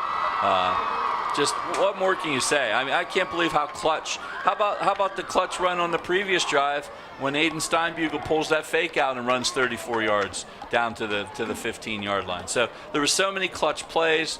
Everybody stepped up. Very few penalties on the Mountain Lions side. They executed very well. And on the offense, other than Straub, you had some big plays from Dokes. You had a couple big plays from Tyson Reed. When Yost got the chance to carry the ball, he made a couple big plays on that one touchdown drive. It was just an awesome show for the Mountain Lions there. And, you know, I've been waiting to use this all night long. But the issue was Williamsport had the turnovers, had some penalties. So the Williamsport Millionaires will leave Altoona broke. Yep, very good. I've been trying to use that. It wouldn't work. But one way or the other, what can you say? Altoona moves to 2-0 with a 31-24 win over Williamsport. We will be back next week. For Chris Strahlmeyer, I'm Jim Abbott. Thank you, and have a great evening.